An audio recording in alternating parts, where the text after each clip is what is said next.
The secret door to success.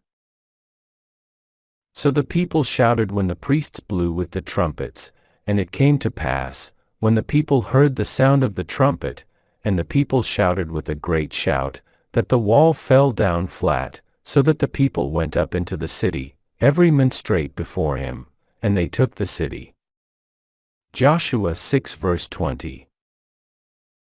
A successful man is always asked, "What is the secret of your success?"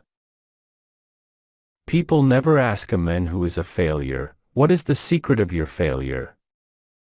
It is quite easy to see, and they are not interested. People all want to know how to open the secret door of success. For each man there is success, but it seems to be behind a door or wall. In the Bible reading, we have heard the wonderful story of the falling of the walls of Jericho. Of course, all biblical stories have a metaphysical interpretation. We will talk now about your wall of Jericho, the wall separating you from success. Nearly everyone has built a wall around his own Jericho. This city you are not able to enter contains great treasures, your divinely designed success, your heart's desire. What kind of wall have you built around your Jericho? Often, it is a wall of resentment. Resenting someone, or resenting a situation, shuts off your good. If you are a failure and resent the success of someone else, you are keeping away your own success. I have given the following statement to neutralize envy and resentment. What God has done for others, He now does for me and more. A woman was filled with envy because a friend had received a gift. She made this statement, and an exact duplicate of the gift was given her, plus another present. It was when the children of Israel shouted, that the walls of Jericho fell down. When you make an affirmation of truth, your wall of Jericho totters. I gave the following statement to a woman: the walls of lack and delay now crumble away, and I enter my promised land, under grace. She had a vivid picture of stepping over a fallen wall, and received the demonstration of her good, almost immediately. It is the word of realization which brings about a change in your affairs, for words and thoughts are a form of radioactivity. Taking an interest in your work, enjoying what you are doing opens the secret door to success. A number of years ago I went to California to speak at the different centers, by way of the Panama Canal, and on the boat I met a man named Jim Tully. For years he had been a tramp. He called himself the king of the hobos. He was ambitious and picked up an education. He had a vivid imagination and commenced writing stories about his experiences. He dramatized tramp life, he enjoyed what he was doing, and became a very successful author. I remember one book called Outside Looking In. It was made into a motion picture. He is now famous and prosperous and lives in Hollywood. What opened the secret door to success for Jim Tully?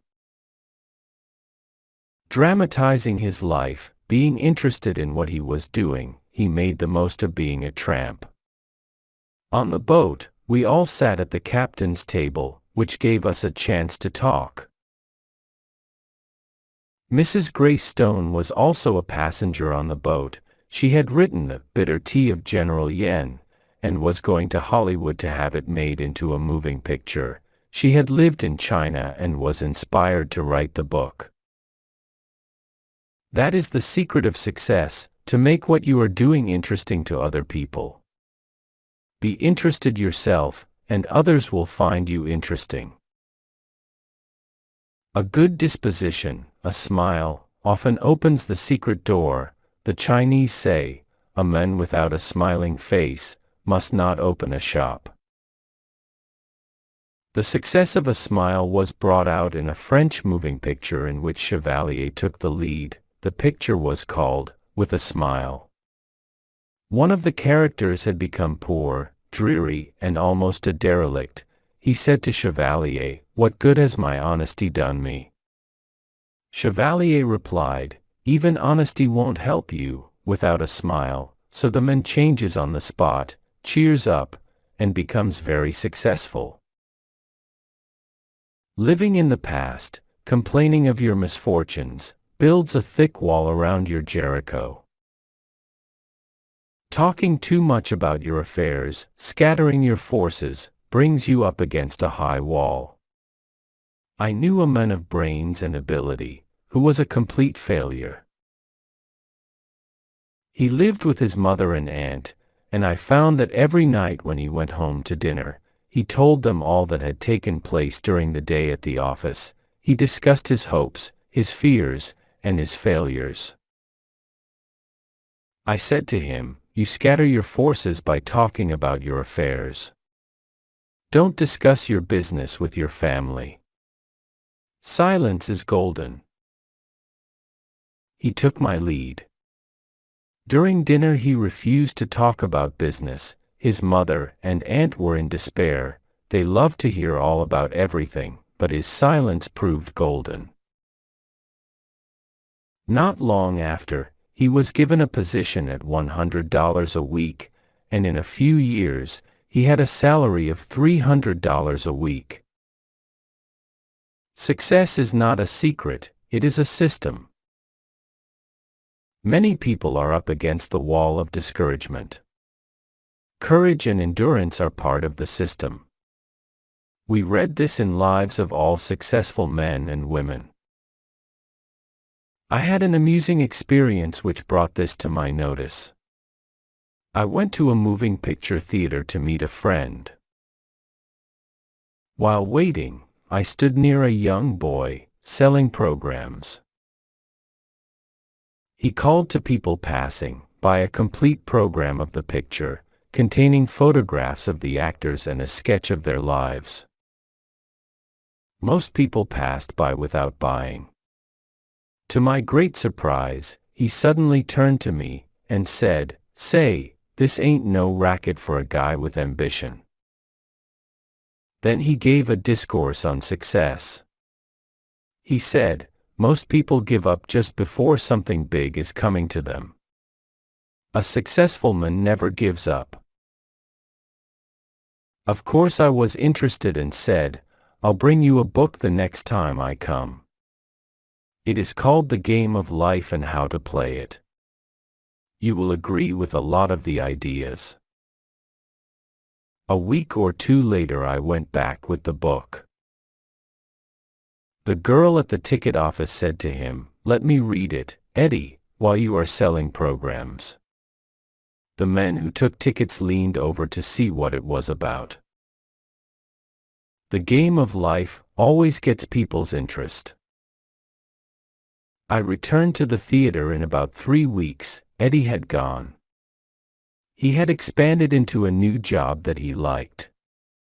His wall of Jericho had crumbled. He had refused to be discouraged. Only twice is the word success mentioned in the Bible, both times in the book of Joshua. Only be strong and very courageous to observe to do according to all the law which Moses, my servant, commanded thee. Turn not from it to the right nor to the left, that thou mayest have good success whithersoever thou goest. This book of the law shall not depart from thy mouth, but thou shalt meditate therein day and night, that thou mayest observe to do all that is written therein, for then shalt thou make thy way prosperous and thou shalt have good success. Turn not to the right nor to the left. The road to success is a straight and narrow path.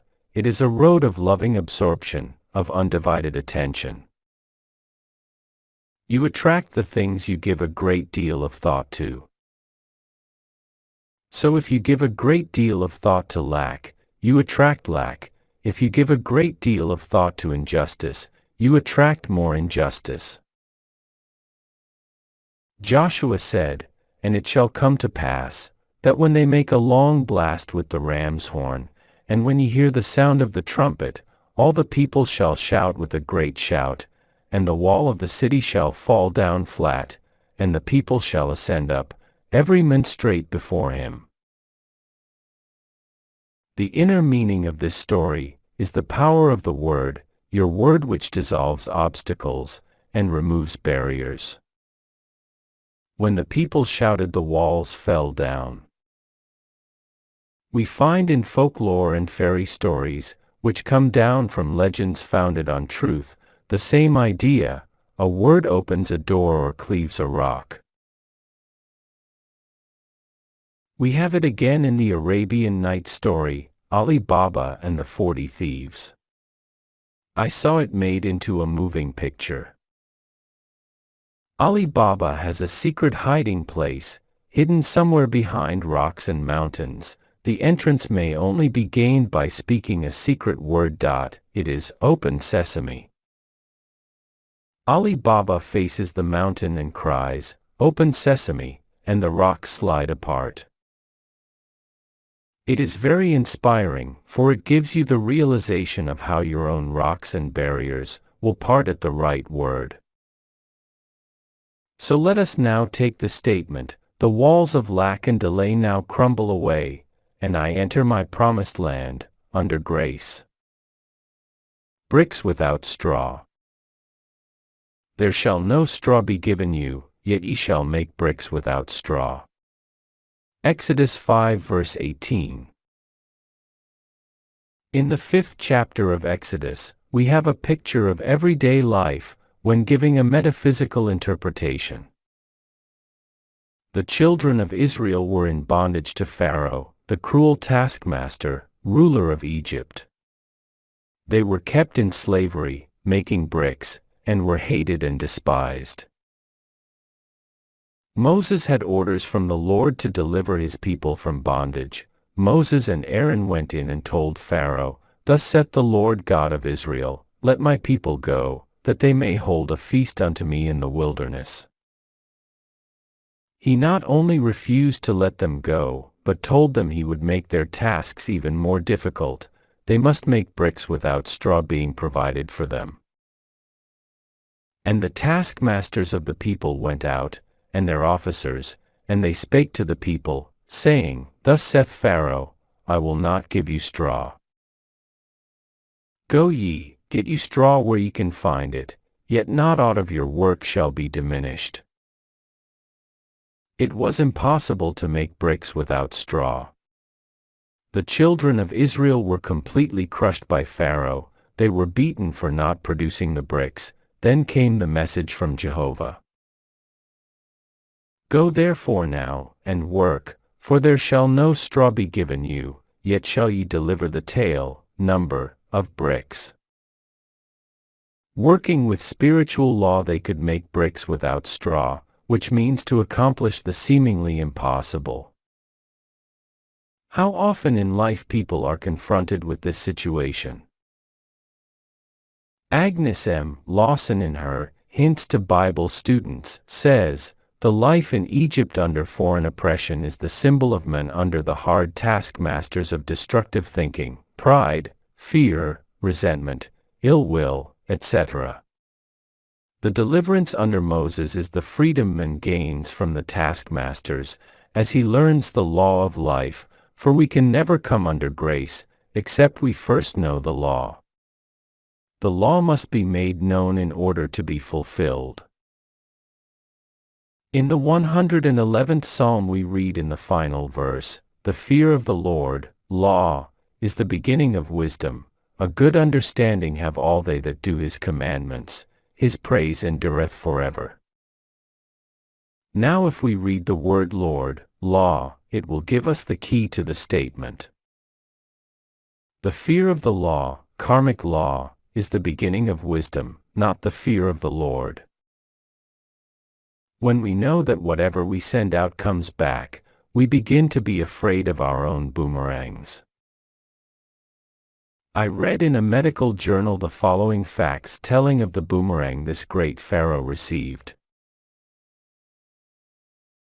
It would appear that flesh is indeed heir to a long and ancient line of ills, when, as was revealed by Lord Moniahan at a lecture at Leeds, that the Pharaoh of the oppression suffered from hardening of the heart in a literal sense. Lord Moniahan showed some remarkable photographic slides of results of surgical operations 1,000 years before Christ, and among these was a slide of the actual anatomical remains of the Pharaoh of the oppression. The large vessel springing from the heart was in such a well-preserved state as to enable sections of it to be made and compared with those made recently from the lantern slide. It was impossible to distinguish between the ancient and modern vessel. Both hearts had been attacked by atheroma, a condition in which calcium salts are deposited in the walls of the vessel, making it rigid and inelastic. Inadequate expanse to the stream of blood from the heart caused the vessel to give way. With this condition went the mental changes that occur with a rigid arterial system, a narrowness of outlook, restriction and dread of enterprise, a literal hardening of the heart. So Pharaoh's hardness of heart hardened his own heart. This is as true today as it was several thousand years ago. We are all coming out of the land of Egypt, out of the house of bondage. Your doubts and fears keep you in slavery. You face a situation which seems hopeless. What can you do? It is a case of making bricks without straw. But remember the words of Jehovah, go therefore now, and work, for there shall no straw be given you, yet shall ye deliver the tale, number, of bricks. You shall make bricks without straw. God makes a way where there is no way. I was told the story of a woman who needed money for her rent. It was necessary to have it at once. She knew of no channel. She had exhausted every avenue. However, she was a truth student, and kept making her affirmations. Her dog whined and wanted to go out. She put on his leash and walked down the street, in the accustomed direction. However, the dog pulled at his leash and wanted to go in another direction. She followed, and in the middle of the block, opposite an open park, she looked down, and picked up a roll of bills, which exactly covered her rent. She looked for ads, but never found the owner. There were no houses near where she found it. The reasoning mind, the intellect, takes the throne of Pharaoh in your consciousness.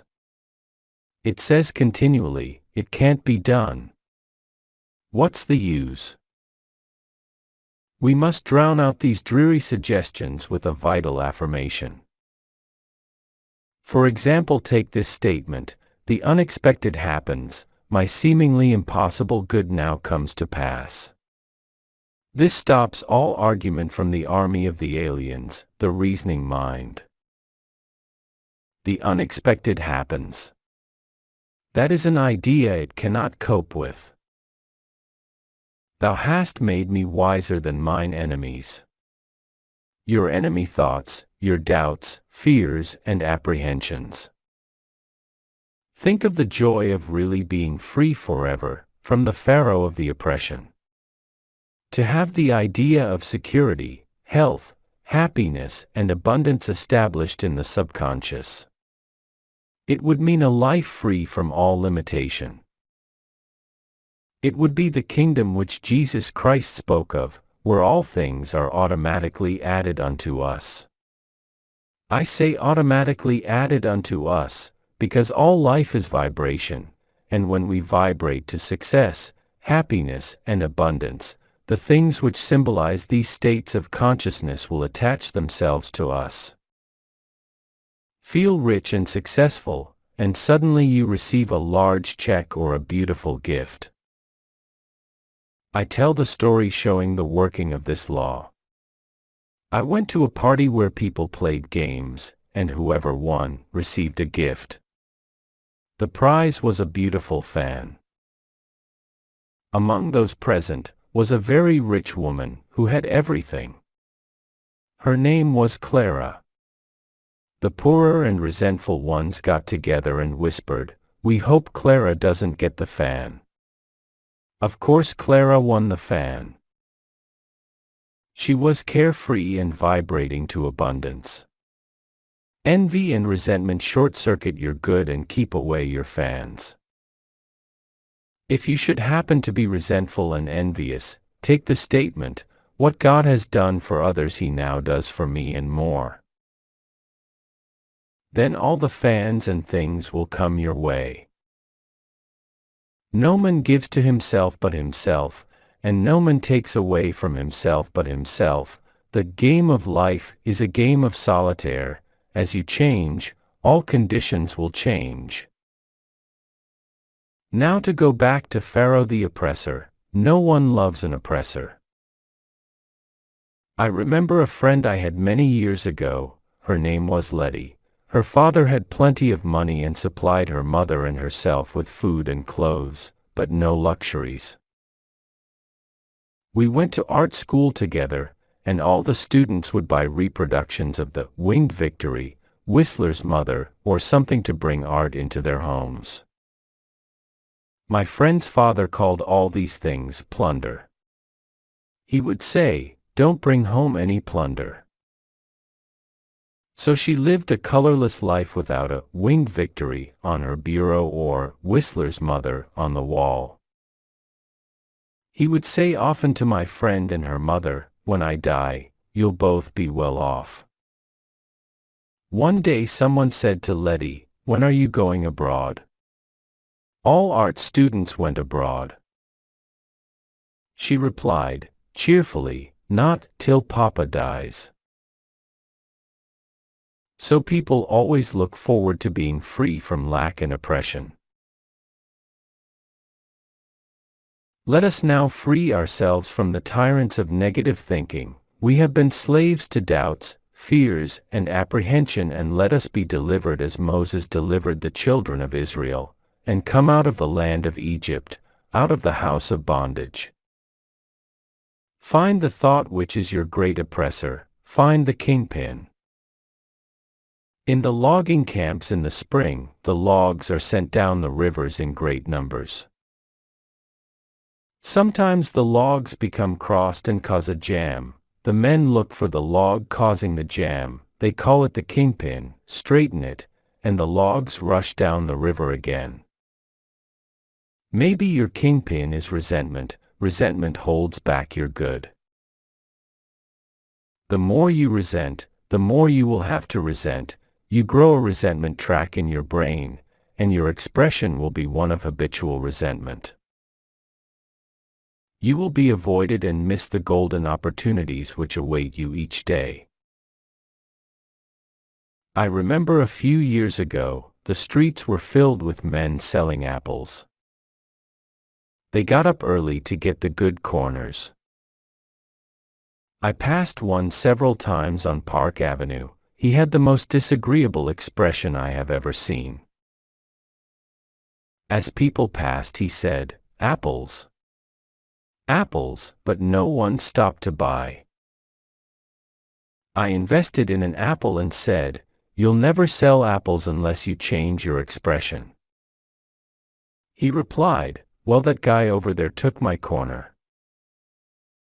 I said, "Never mind about the corner, you can sell apples right here if you look pleasant."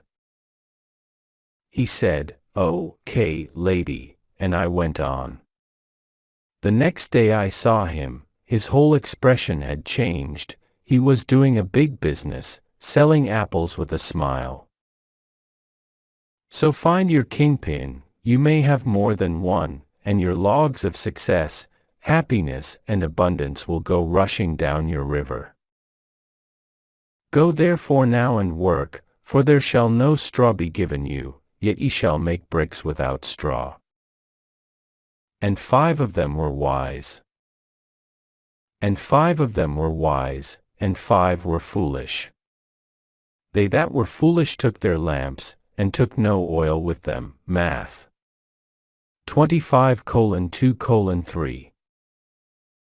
My subject is the parable of the wise and the foolish virgins. And 5 of them were wise, and 5 were foolish. They that were foolish took their lamps, and took no oil with them. But the wise took oil in their vessels with their lamps.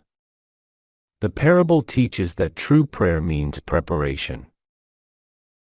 Jesus Christ said, "And all things, whatsoever ye shall ask in prayer, believing, ye shall receive." Math. 21:22. Therefore I say unto you, what things soever ye desire, when ye pray, believe that ye receive them, and ye shall have them. Mark 11 verse 24. In this parable he shows that only those who have prepared for their good, thereby showing active faith, will bring the manifestation to pass. We might paraphrase the scriptures and say, when ye pray believe ye have it. When ye pray act as if you have already received. Armchair faith or rocking chair faith will never move mountains. In the armchair, in the silence, or meditation, you are filled with the wonder of this truth, and feel that your faith will never waver. You know that the Lord is your shepherd, you shall never want. You feel that your God of plenty will wipe out all burdens of debt or limitations. Then you leave your armchair and step out into the arena of life. It is only what you do in the arena that counts. I will give you an illustration showing how the law works, for faith without action is dead. Aman, one of my students, had a great desire to go abroad. He took the statement, "I give thanks for my divinely designed trip, divinely financed, under grace, in a perfect way." He had very little money, but knowing the law of preparation, he bought a trunk. It was a very gay and happy trunk with a big red band around its waist. Whenever he looked at it, it gave him a realization of a trip. One day he seemed to feel his room moving. He felt the motion of a ship. He went to the window to breathe the fresh air, and it smelt like the aroma of the docks. With his inner ear he heard the shriek of a seagull and the creaking of the gangplank. The trunk had commenced to work. It had put him in the vibration of his trip. Soon after that, a large sum of money came to him and he took the trip. He said afterwards that it was perfect in every detail. In the arena of life we must keep ourselves tuned up to concert pitch. Are we acting from motives of fear or faith? Watch your motives with all diligence, for out of them are the issues of life. If your problem is a financial one, and it usually is, you must know how to wind yourself up financially, and keep wound up by always acting your faith. The material attitude towards money is to trust in your salary, your income, and investments, which can shrink overnight. The spiritual attitude toward money is to trust in God for your supply. To keep your possessions, always realize that they are God in manifestation. What Allah has given cannot be diminished, then if one door shuts another door, immediately, opens. Never voice lack or limitation, for, by your words you are condemned. You combine with what you notice, and if you are always noticing failure and hard times, you will combine with failure and hard times. You must form the habit of living in the fourth dimension, the world of the wondrous. It is the world where you do not judge by appearances. You have trained your inner eye to see through failure into success, to see through sickness into health, to see through limitation into plenty.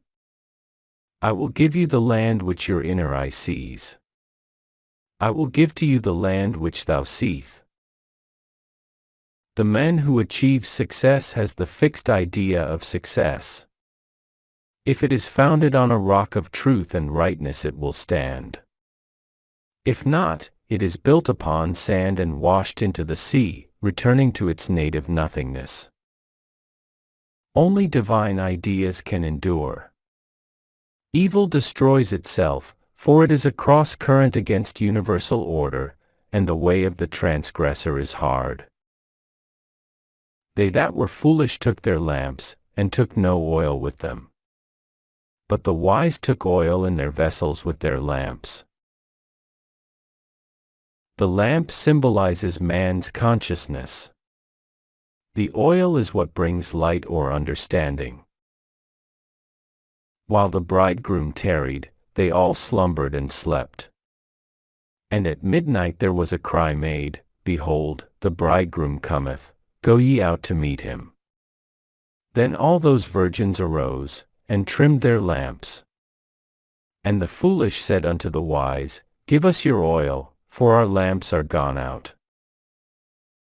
The foolish virgins were without wisdom or understanding, which is oil for the consciousness, and when they were confronted with a serious situation, they had no way of handling it.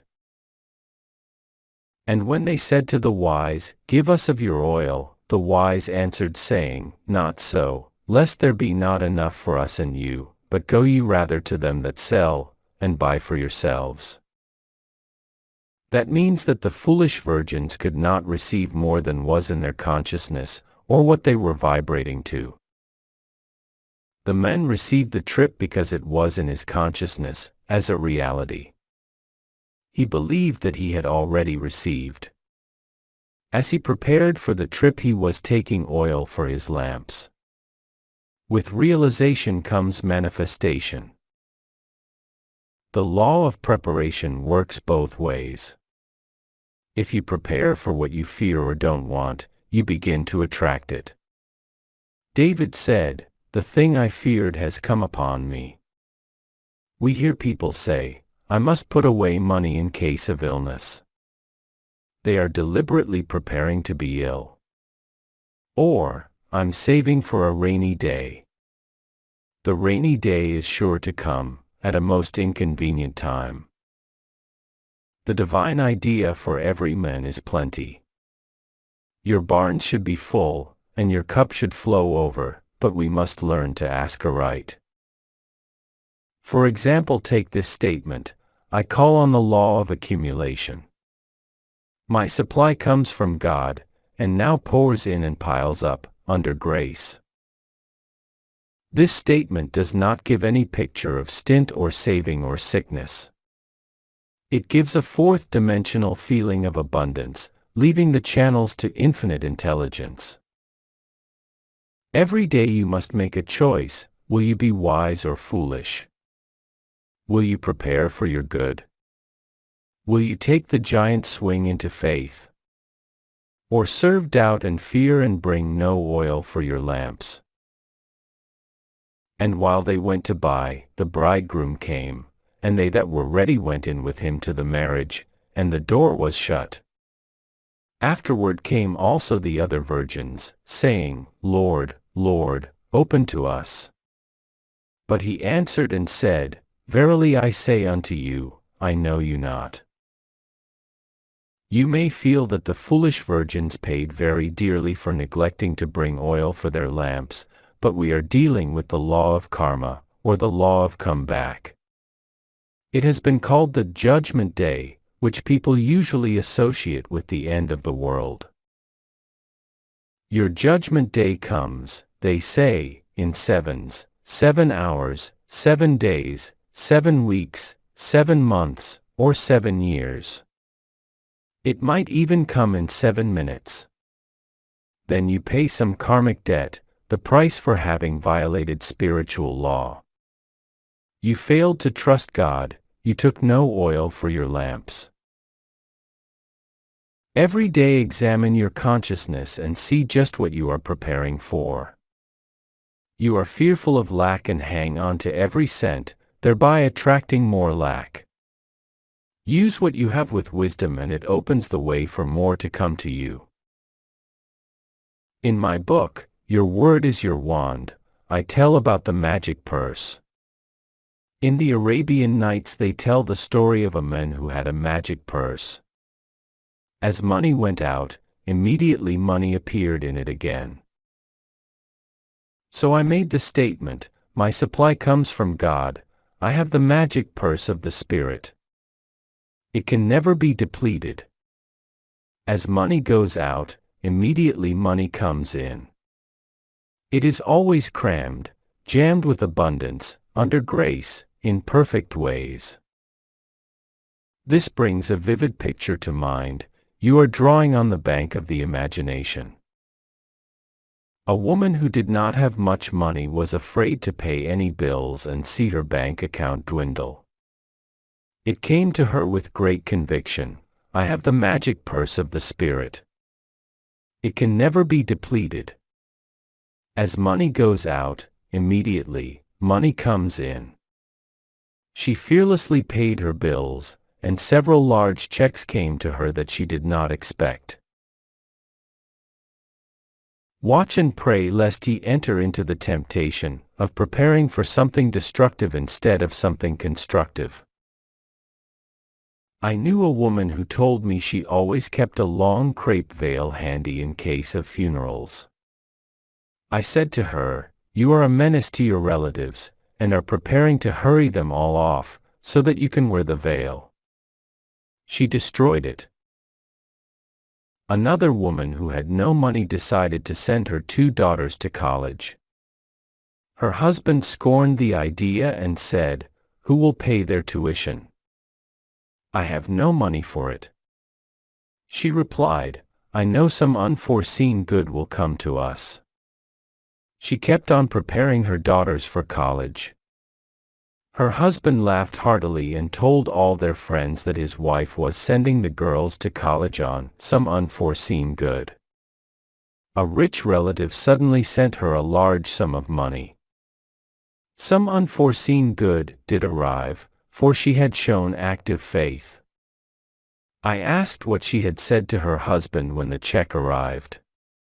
She replied, oh, I never antagonize George by telling him I am in the right. So prepare for your unforeseen good. Let every thought and every act express your unwavering faith. Every event in your life is a crystallized idea. Something you have invited through either fear or faith. Something you have prepared for. So let us be wise and bring oil for our lamps, and when we least expect it, we shall reap the fruits of our faith. My lamps are now filled with the oil of faith and fulfillment. What do you expect? According to your faith be it unto you. Matt 9:29. Faith is expectancy. According to your faith, be it unto you. We might say, according to your expectancies be it done unto you. So, what are you expecting? We hear people say, we expect the worst to happen, or the worst is yet to come. They are deliberately inviting the worst to come. We hear others say, I expect a change for the better. They are inviting better conditions into their lives. Change your expectancies and you change your conditions. How can you change your expectancies when you have formed the habit of expecting loss, lack or failure? Begin to act as if you expected success, happiness, and abundance. Prepare for your good. Do something to show you expect it to come. Active faith alone will impress the subconscious. If you have spoken the word for a home, prepare for it immediately, as if you hadn't a moment to lose. Collect little ornaments, tablecloths, etc., etc. I knew a woman who made the giant swing into faith by buying a large armchair. A chair meant business. She bought a large and comfortable chair, for she was preparing for the right man. He came. Someone will say, suppose you haven't money to buy ornaments or a chair. Then look in shop windows and link with them in thought. Get in their vibration. I sometimes hear people say, I don't go into the shops because I can't afford to buy anything. That is just the reason you should go into the shops. Begin to make friends with the things you desire or require. I know a woman who wanted a ring. She went boldly to the ring department and tried on rings. It gave her such a realization of ownership that not long after, a friend made her a gift of a ring. You combine with what you notice. Keep on noticing beautiful things, and you make an invisible contact. Sooner or later these things are drawn into your life, unless you say, "Poor me, too good to be true." My soul, wait thou only upon God, for my expectation is from Him. This is a most important statement from the 62nd Psalm. The soul is the subconscious mind, and the psalmist was telling his subconscious to expect everything directly from the universal, not to depend upon doors and channels. My expectation is from Him.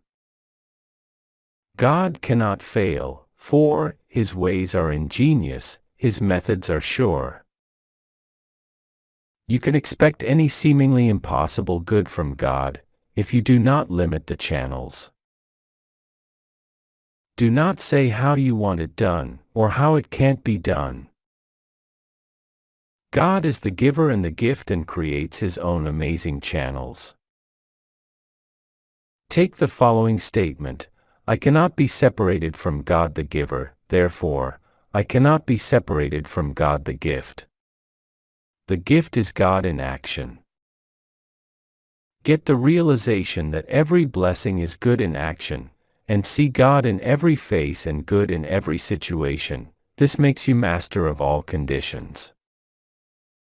A woman came to me saying that there was no heat in the radiators in their apartment, and that her mother was suffering from the cold.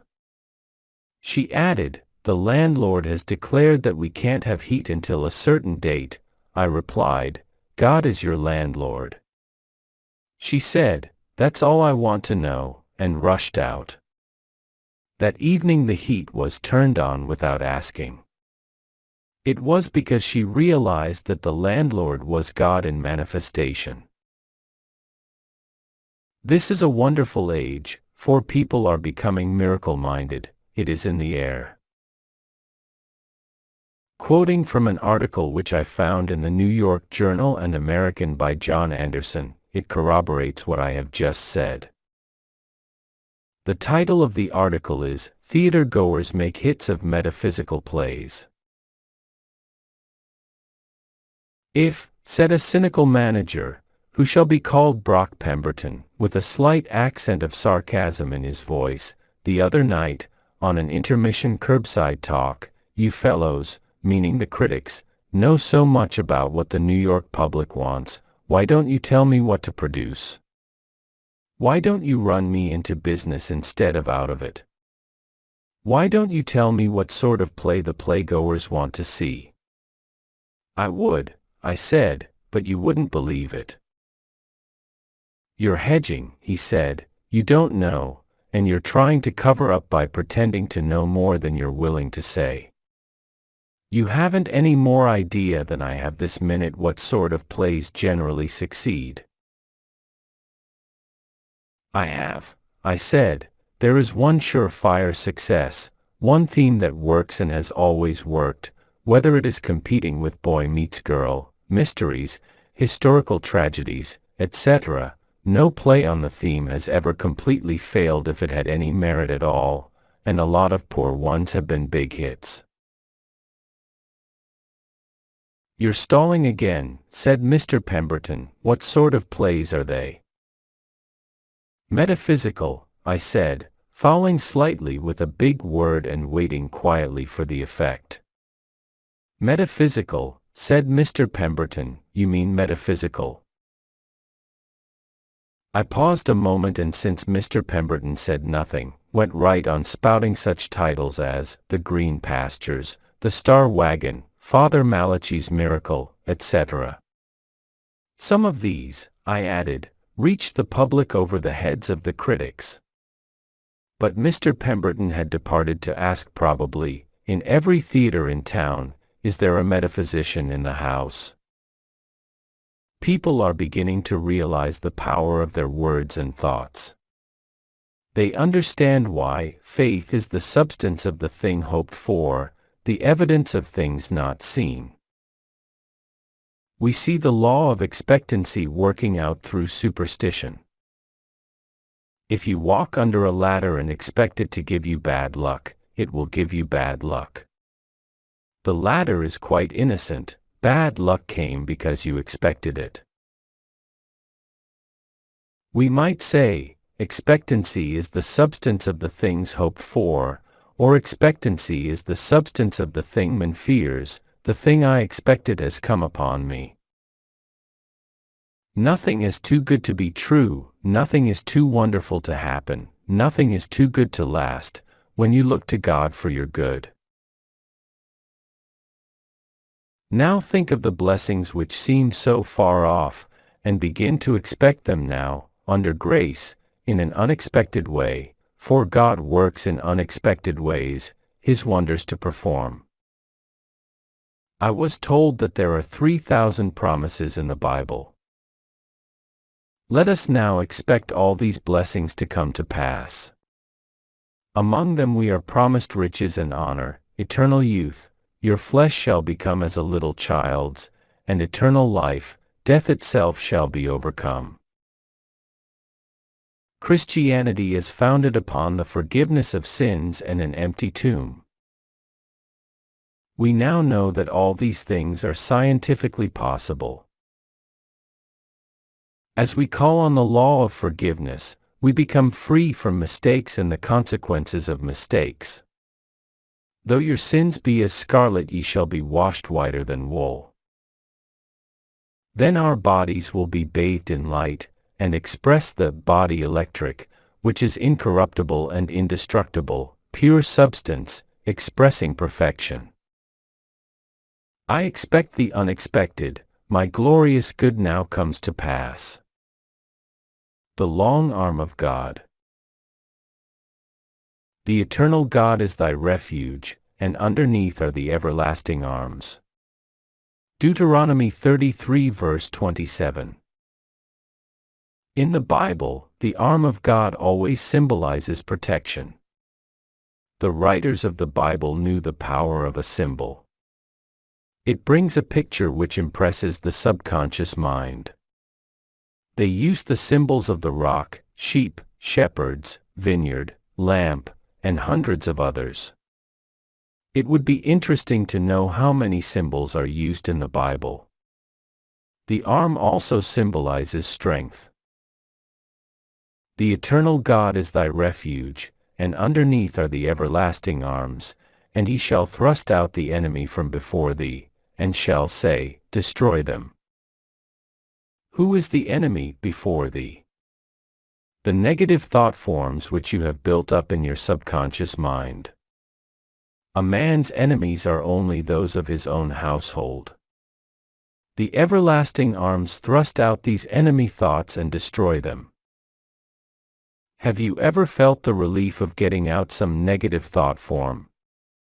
Perhaps you have built up a thought form of resentment, until you are always boiling with anger about something. You resent people you know, people you don't know, people in the past and people in the present, and you may be sure that the people in the future won't escape your wrath. All the organs of the body are affected by resentment, for when you resent with every organ of the body. You pay the penalty with rheumatism, arthritis, neuritis, etc., for acid thoughts produce acid in the blood.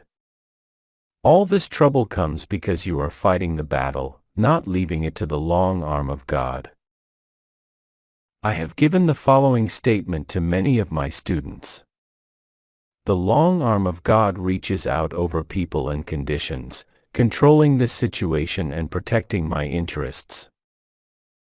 This brings a picture of a long arm symbolizing strength and protection. With the realization of the power of the long arm of God, you would no longer resist or resent. You would relax and let go. The enemy thoughts within you would be destroyed, therefore, the adverse conditions would disappear.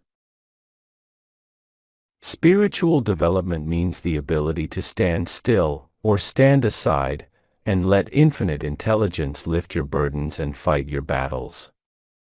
When the burden of resentment is lifted, you experience a sense of relief. You have a kindly feeling for everyone, and all the organs of your body begin to function properly. A clipping quoting Albert Edward Day, D.D. reads, that loving our enemies is good for our spiritual health is widely known and accepted. But that negation and poisonous emotions destroy physical health is a relatively new discovery. The problem of health is often an emotional one. Wrong emotions entertained and repeated are potent causes of illness. When the preacher talks about loving your enemies, the man on the street is apt to dismiss the idea as unendurable and pious. But the fact is, the preacher is telling you something which is one of the first laws of hygiene, as well as ethics. No man even for his body's sake can afford to indulge in hatred. It is like repeated doses of poison. When you are urged to get rid of fear, you are not listening to a moonstruck idealist, rather you are hearing counsel that is as significant for health as advice about diet. We hear so much about a balanced diet, but without a balanced mind you can't digest what you eat, calories or no calories. Non-resistance is an art. When acquired, the world is yours. So many people are trying to force situations. Your lasting good will never come through forcing personal will. Flee from the things which flee from thee, seek nothing, fortune seeketh thee. Behold his shadow on the floor. Behold him standing at the door. I do not know the author of these lines. Lovelock, the celebrated English athlete, was asked how to attain his speed and endurance in running. He replied, "Learn to relax. Let us attain this rest in action." He was most relaxed when running the fastest. Your big opportunity and big success usually slide in when you least expect it. You have to let go long enough for the great law of attraction to operate.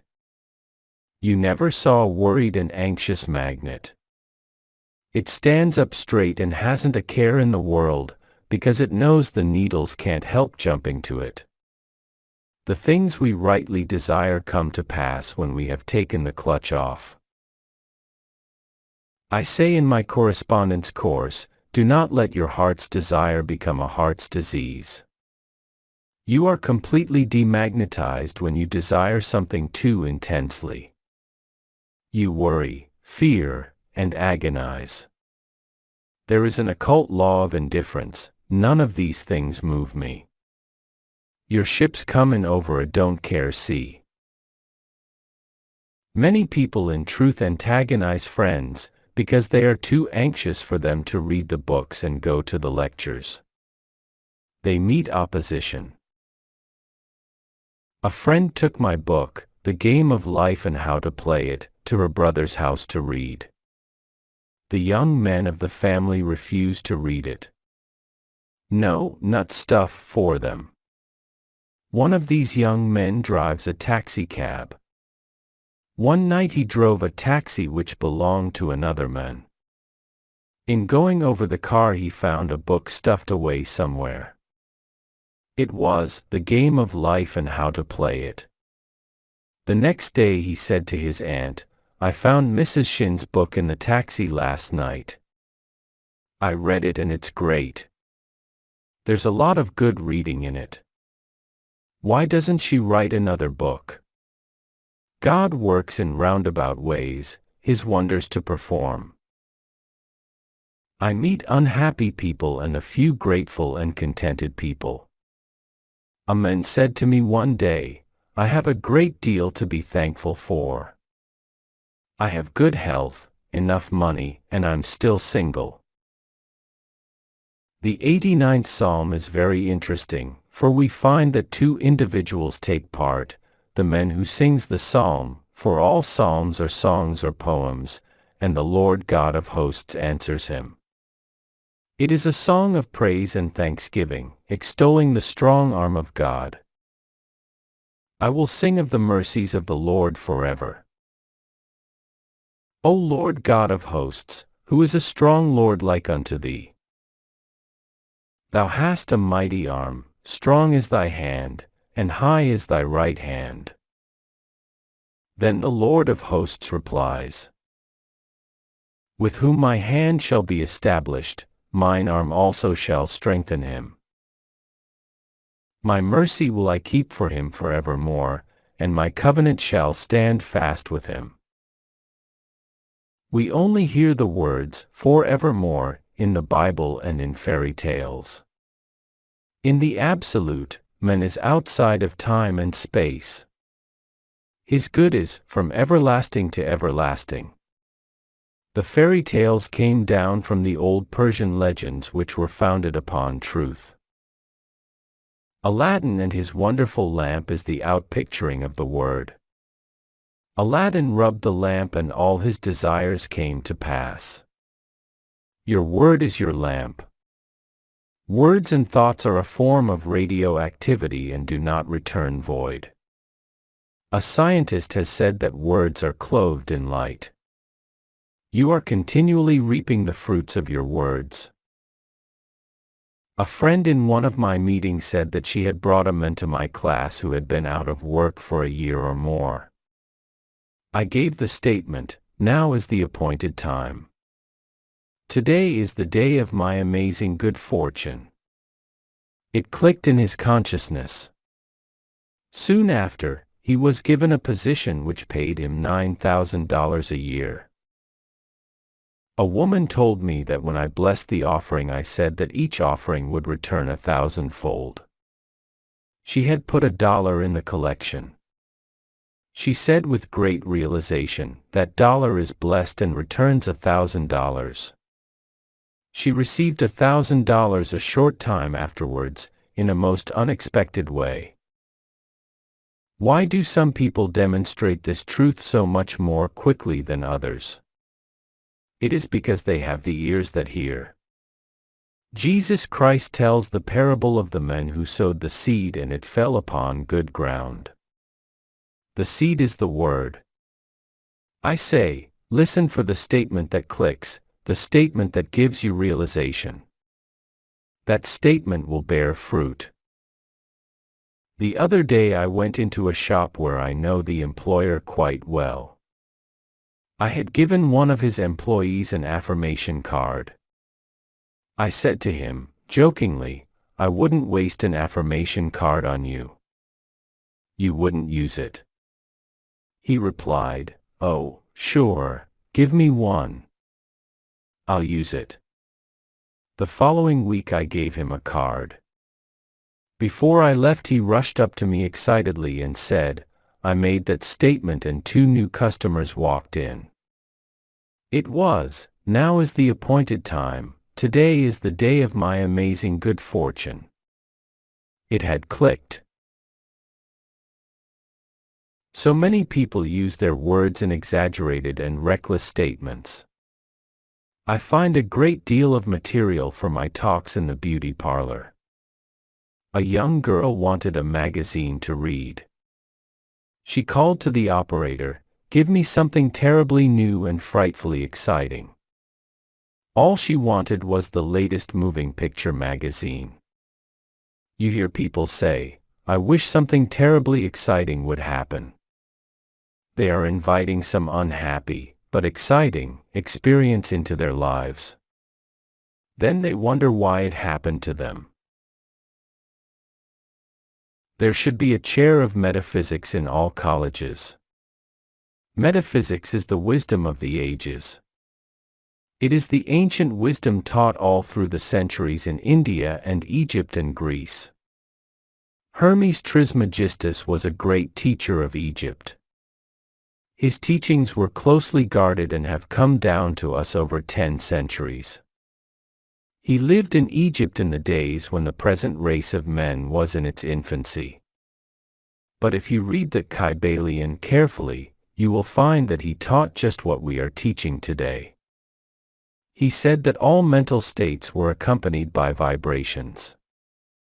You combine with what you vibrate to, so let us all now vibrate to success, happiness, and abundance. Now is the appointed time. Today is the day of my amazing good fortune. The fork in the road. Choose you this day whom you will serve. Josh, 2400 hours 15. Every day there is a necessity of choice, a fork in the road. Shall I do this, or shall I do that? Shall I go, or shall I stay? Many people do not know what to do. They rush about letting other people make decisions for them, then regret having taken their advice. There are others who carefully reason things out. They weigh and measure the situation like dealing in groceries, and are surprised when they fail to attain their goal. There are still other people who follow the magic path of intuition and find themselves in their promised land in the twinkling of an eye. Intuition is a spiritual faculty high above the reasoning mind, but on that path is all that you desire or require. In my book, The Game of Life and How to Play It, I give many examples of success attained through using this marvelous faculty. I say also that prayer is telephoning to God and intuition is God telephoning to you. Correspondence Course. So choose ye this day to follow the magic path of intuition. In my question and answer classes I tell you how to cultivate intuition. In most people it is a faculty which has remained dormant. So we say, awake thou that sleepeth. Wake up to your leads and hunches. Wake up to the divinity within. Claude Bragdon said, to live intuitively is to live fourth-dimensionally. Now it is necessary for you to make a decision. You face a fork in the road. Ask for a definite unmistakable lead, and you will receive it. We find many events to interpret metaphysically in the book of Joshua. After the death of Moses, the divine command came to Joshua, now therefore, arise, go over the Jordan, thou and all thy people, unto the land which I do give to them. Every place the sole of your feet shall tread upon, to you have I given it. The feet are the symbol of understanding, so it means metaphysically all that we understand stands under us in consciousness, and what is rooted there can never be taken from us. 4. The Bible goes on to say, there shall not any man be able to stand before thee all the days of thy life. I will not fail thee, nor forsake thee. Only be thou strong and very courageous, that thou mayest observe to do according to all the law, which Moses my servant commanded thee, turn not from it to the right hand or to the left, that thou mayest prosper whithersoever thou goest. So we find we have success through being strong and very courageous in following spiritual law. We are back again to the fork in the road, the necessity of choice. Choose you this day whom you will serve, the intellect or divine guidance. A well-known man, who has become a great power in the financial world, said to a friend, I always follow intuition and I am luck incarnate. Inspiration, which is divine guidance, is the most important thing in life. People come to truth meetings for inspiration. I find the right word will start divine activity operating in their affairs. A woman came to me with a complication of affairs. I said to her, let God juggle the situation. It clicked. She took the affirmation, I now let God juggle this situation. Almost immediately she rented a house, which had been vacant for a long time. Let God juggle every situation, for when you try to juggle the situation, you drop all the balls. In my question and answer classes, I would be asked, how do you let God juggle a situation, and what do you mean when you say I should not juggle it? You juggle with the intellect. The intellect would say, times are hard, Northwest activity in real estate. Don't expect anything until the fall of 1958. With spiritual law there is only the now. Before you call you are answered, for time and space are but a dream, and your blessing is there waiting for you to release it by faith in the Word. Choose you this day whom you will serve, fear or faith. In every act prompted by fear lies the germ of its own defeat. It takes much strength and courage to trust God. We often trust Him in little things, but when it comes to a big situation we feel we had better attend to it ourselves, then comes defeat and failure. The following extract from a letter which I received from a woman in the West shows how conditions can change in the twinkling of an eye. I've had the pleasure of reading your wonderful book, The Game of Life and How to Play It. I have 4 boys, 10, 13, 15 and 17, and thought how wonderful for them to grasp it, in their early life, and be able to get things which are theirs by divine right. The lady who let me read her copy gave me other things to read, but it seemed when I picked this book up it was magnetic and I could not let go of it. After reading it I realized, I was trying to live divinely but did not understand the law, or I would have been much further advanced. At first I thought it quite hard to find a place in the business world, after so many years of being a mother. But I got this statement, God makes a way where there is no way. And He did that very thing for me. I am grateful for my position, and smile when people say, how do you do it, manage 4 growing boys, a home, after all the times you have been hospitalized with such major operations, and none of your relatives near you? I have that statement in my book, God makes a way where there is no way. God made a way for her in business when all her friends said it couldn't be done. The average person will tell you almost anything can't be done. I had an example of this the other day. In a shop I found a delightful little silver drip-hole ladder which would make just 1 cup of anything. I showed it to some friends with enthusiasm, thinking it so very cute, and one said, it will never work. The other said, if it belonged to me, I'd throw it away. I stood up for the little drip-hole ladder and said I knew it would work, which it did. My friends were simply typical of the average person who says, it can't be done. All big ideas meet with opposition. Do not let other people rock your boat.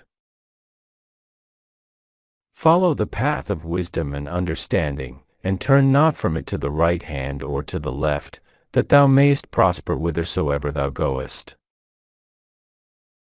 In the 13th verse of the 24th chapter of Joshua, we read a remarkable statement, and I have given you a land for which ye did not labor, and cities which ye built not, and ye dwell in them, of the vineyards and olive yards which ye planted not, do ye eat.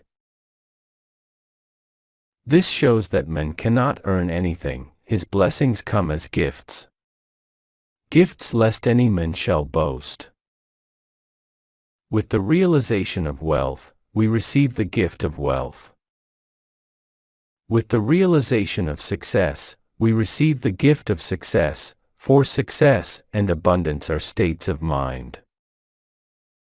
For it is the Lord our God, He it is, that brought us up, and our fathers out of the land of Egypt, out of the house of bondage. The land of Egypt stands for darkness, the house of bondage, where man is a slave to his doubts and fears, and beliefs in lack and limitation, the result of having followed the wrong fork in the road. Misfortune is due to failure to stick to the things which Spirit has revealed through intuition. All big things have been accomplished by men who stuck to their big ideas. Henry Ford was past middle age when the idea of the Ford car came to him. He had great difficulty in raising the money. His friends thought it was a crazy idea. His father said to him, tearfully, "Henry, why do you give up a good $25 a week job in order to chase a crazy idea?" But no one could rock Henry Ford's boat. So in order to come out of the land of Egypt, out of the house of bondage, we must make the right decisions. Follow the right fork in the road. Only be thou strong and very courageous, that thou mayest observe to do according to the law, which Moses my servant commanded thee. Turn not from it to the right hand nor to the left, that thou mayest prosper whithersoever thou goest. So, as we reach the fork in the road today, let us fearlessly follow the voice of intuition. The Bible calls it the still small voice.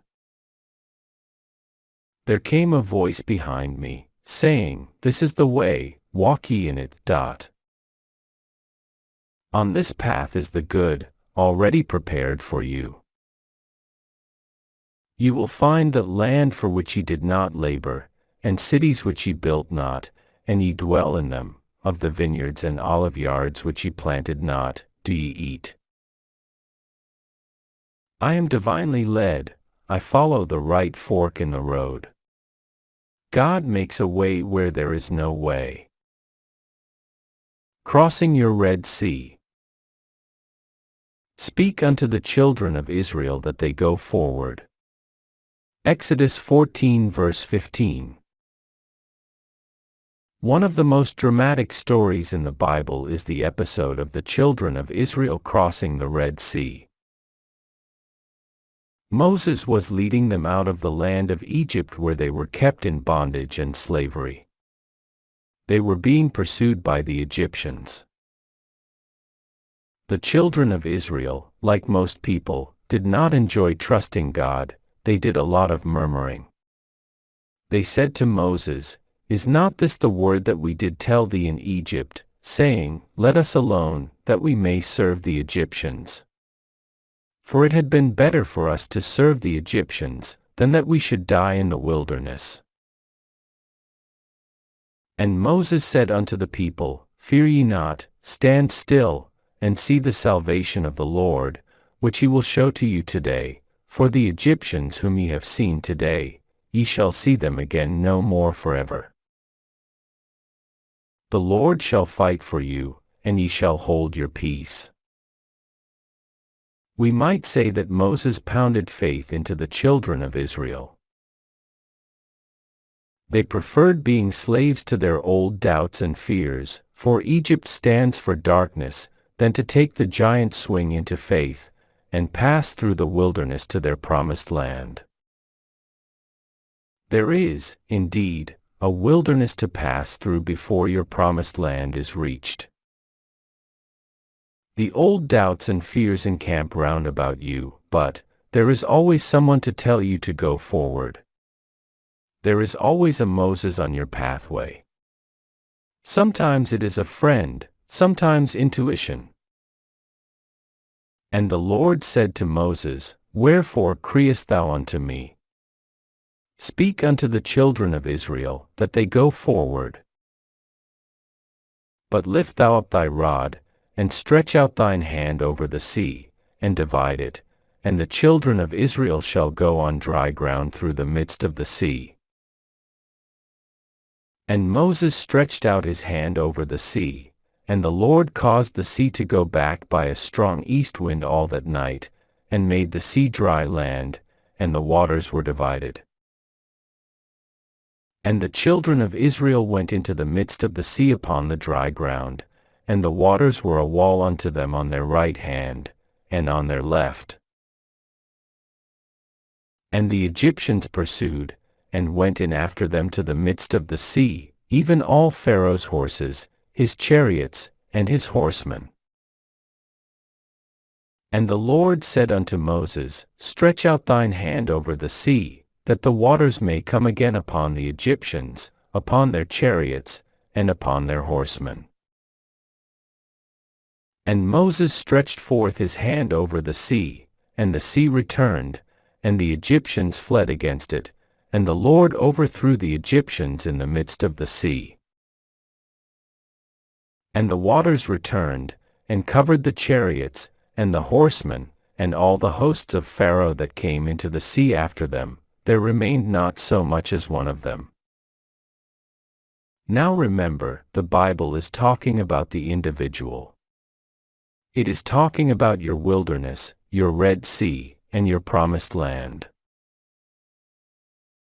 Each one of you has a promised land, a heart's desire, but you have been so enslaved by the Egyptians, your negative thoughts, it seems very far away, and too good to be true. You consider trusting God a very risky proposition. The wilderness might prove worse than the Egyptians. And how do you know your promised land really exists? The reasoning mind will always back up the Egyptians. But sooner or later, something says, go forward. It is usually circumstances, you are driven to it. I give the example of a student. She is a very marvelous pianist and had great success abroad.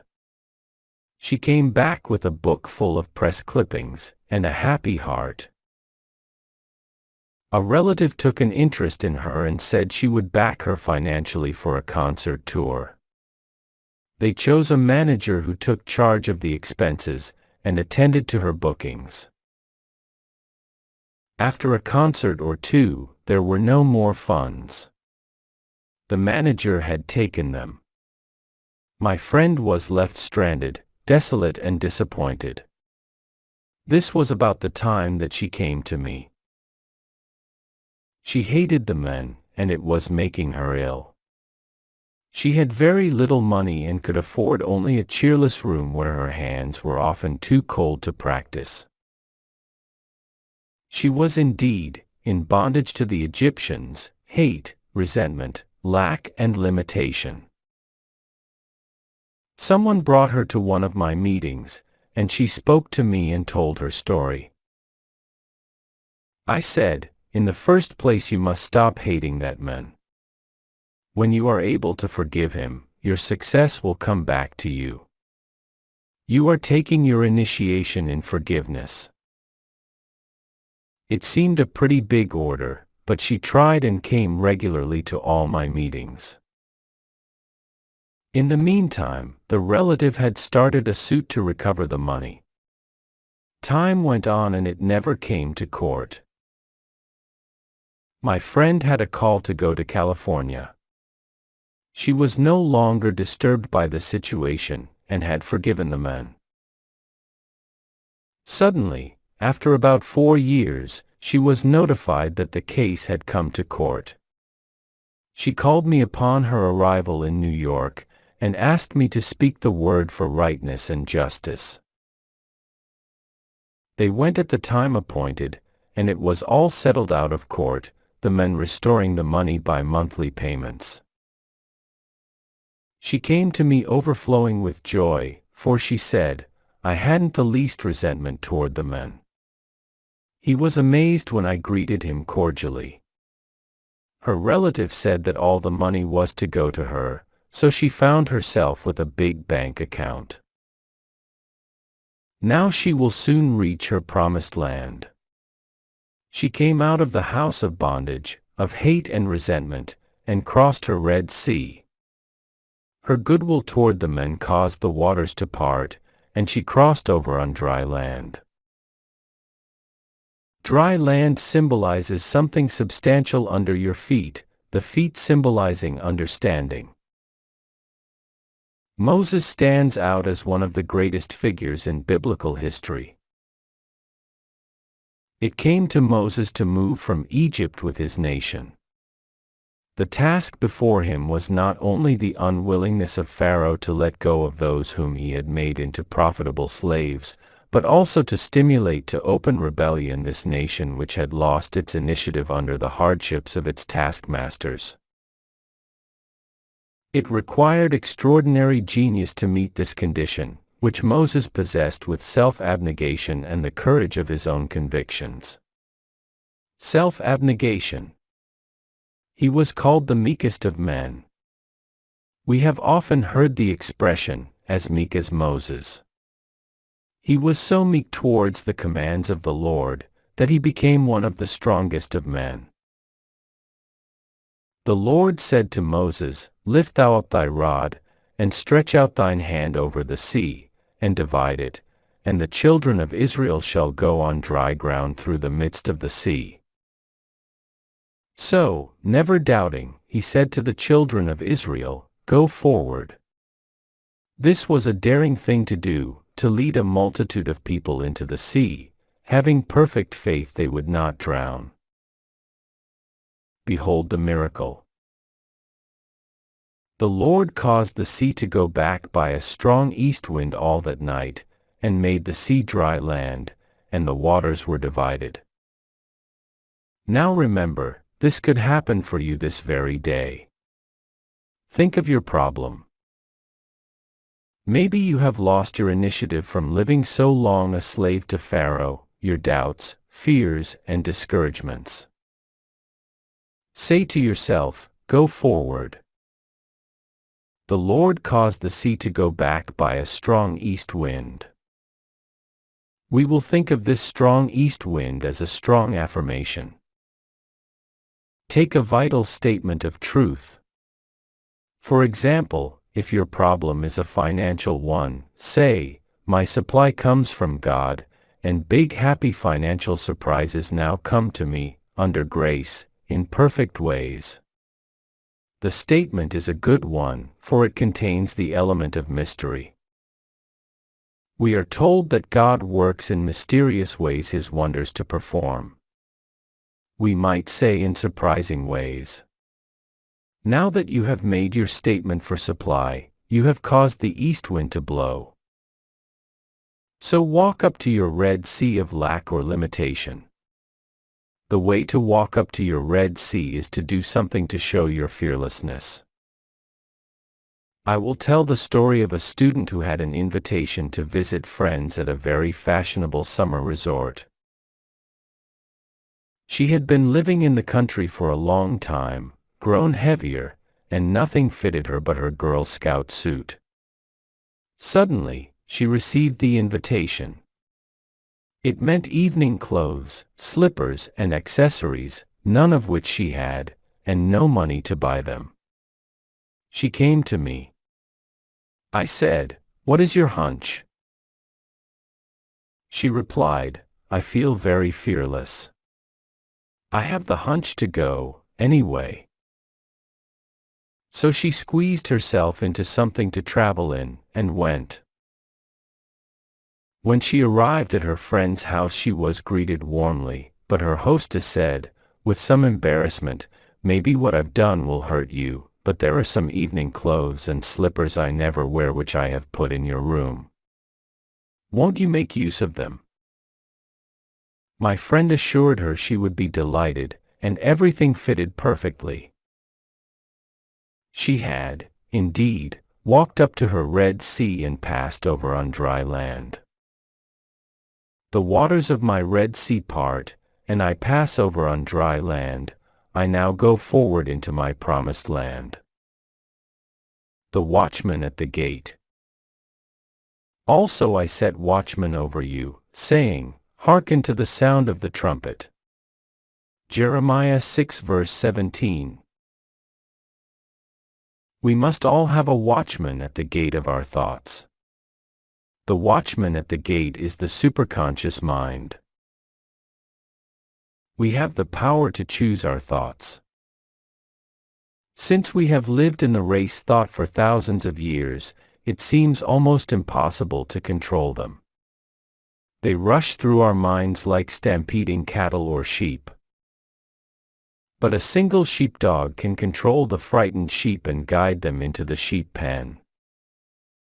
I saw a picture in the newsreels of a shepherd dog controlling the sheep.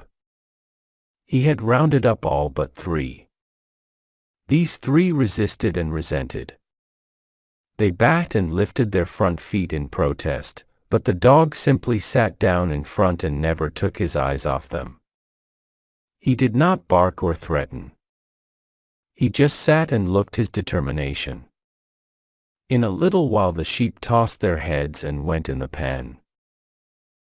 We can learn to control our thoughts in the same way, by gentle determination, not force.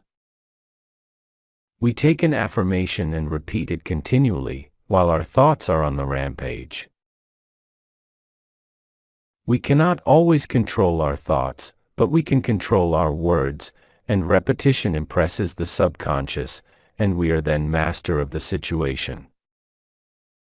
In the 6th chapter of Jeremiah we read, "I set a watchman over you, saying, Hearken to the sound of the trumpet."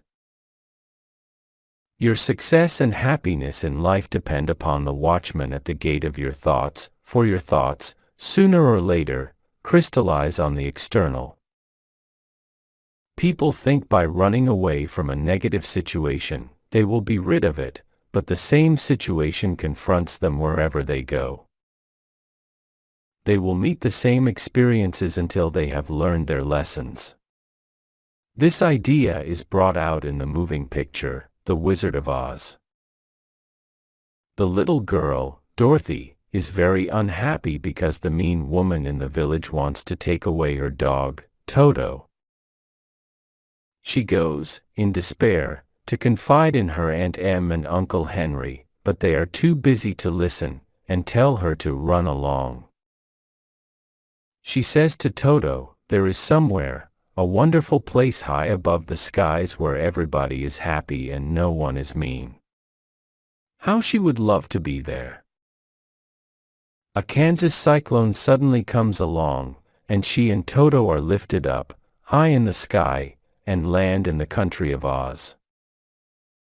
Everything seems very delightful at first, but soon she has the same old experiences.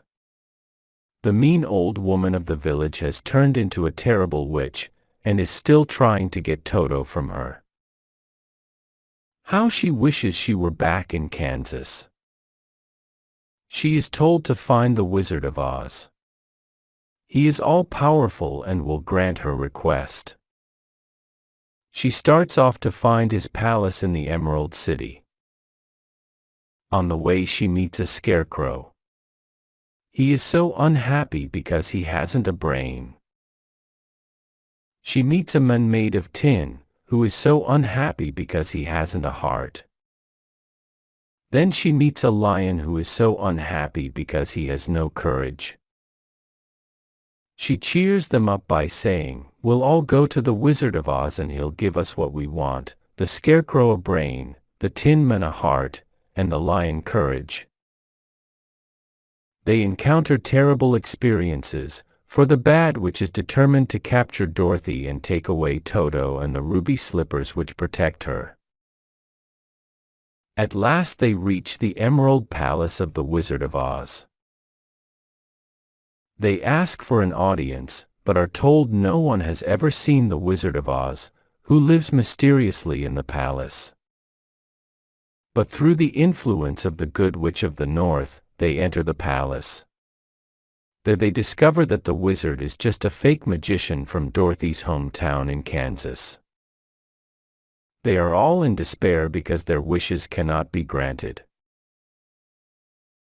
But then the Good Witch shows them that their wishes are already granted. The Scarecrow has developed a brain by having to decide what to do in the experiences he has encountered. The Tin Man finds he has a heart because he loves Dorothy, and the lion has become courageous because he had to show courage in his many adventures. The Good Witch from the North says to Dorothy, "What have you learned from your experiences?" And Dorothy replies, I have learned that my heart's desire is in my own home and in my own front yard. So the good witch waves her wand, and Dorothy is at home again. She wakes up and finds that the Scarecrow, the Tin Man, and the Lion are the men who work on her uncle's farm. They are so glad to have her back. This story teaches that if you run away, your problems will run after you. Be undisturbed by a situation, and it will fall away of its own weight. There is an occult law of indifference. None of these things moves me. None of these things disturbs me, we might say in modern language. When you can no longer be disturbed, all disturbance will disappear from the external. When your eyes have seen your teachers disappear. I set watchmen over you, saying, hearken to the sound of the trumpet. A trumpet is a musical instrument, used in olden times, to draw people's attention to something, to victory, to order. You will form the habit of giving attention to every thought and word, when you realize their importance. The imagination, the scissors of the mind, is constantly cutting out the events to come into your life. Many people are cutting out fear pictures, seeing things which are not divinely planned. With the single eye, man sees only the truth. He sees through evil, knowing that out of it comes good. He transmutes injustice into justice, and disarms his seeming enemy by sending goodwill. We read in mythology of the Cyclops, a race of giants, said to have inhabited Sicily. These giants had only one eye in the middle of the forehead. The seat of the imagining faculty is situated in the forehead, between the eyes. So these fabled giants came from this idea. You are indeed a giant when you have a single eye. Then every thought will be a constructive thought, and every word, a word of power. Let the third eye be the watchman at the gate. If therefore thine eye be single, thy whole body is full of light. With the single eye your body will be transformed into your spiritual body, the body electric, made in God's likeness and image, imagination. By seeing clearly the perfect plan, we could redeem the world, with our inner eye seeing a world of peace and plenty and goodwill. Judge not by appearances, judge righteous judgment. Nation shall not lift up sword against nation, neither shall they learn war any more. The occult law of indifference means that you are undisturbed by adverse appearances. You hold steadily to the constructive thought, which wins out. Spiritual law transcends the law of karma. This is the attitude of mind which must be held by the healer or practitioner towards his patient. Indifferent to appearances of lack, loss, or sickness, he brings about the change in mind, body, and affairs. Let me quote from the 31st chapter of Jeremiah. The keynote is one of rejoicing. It gives a picture of the individual freed from negative thinking. For there shall be a day that the watchman upon the Mount Ephraim shall cry, Arise ye, and let us go up to Zion unto the Lord our God. The watchman at the gate neither slumbers nor sleeps. It is the eye which watches over Israel. But the individual, living in a world of negative thought, is not conscious of this inner eye. He may occasionally have flashes of intuition or illumination, then falls back into a world of chaos. It takes determination and eternal vigilance to check up on words and thoughts. Thoughts of fear, failure, resentment, and ill will must be dissolved and dissipated. Take the statement, "Every plant my Father in heaven has not planted shall be rooted up."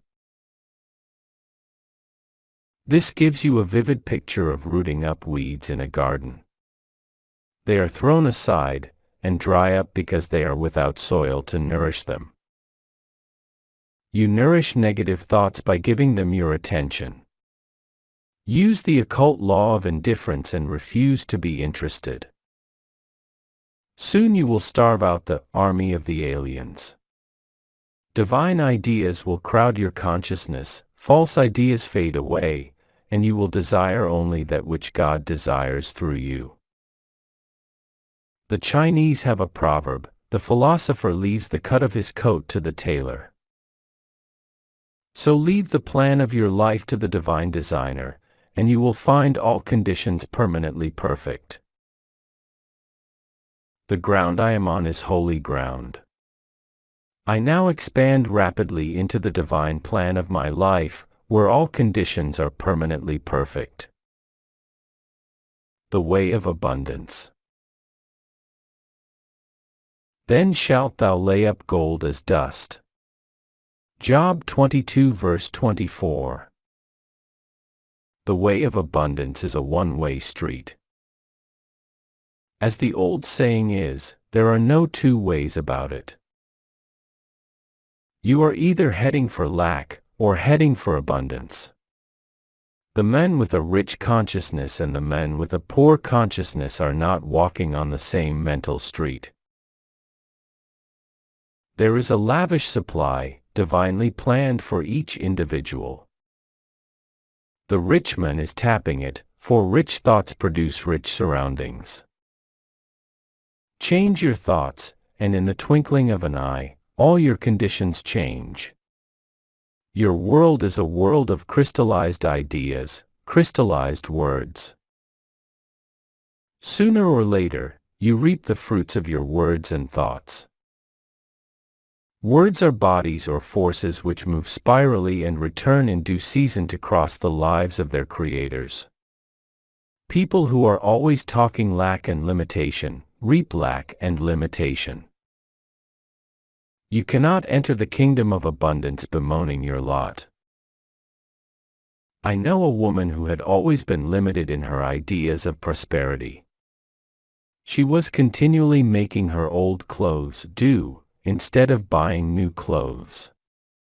She was very careful of what money she had, and was always advising her husband not to spend so much. She said repeatedly, "I don't want anything I can't afford." She couldn't afford much, so she didn't have much. Suddenly her whole world cracked up.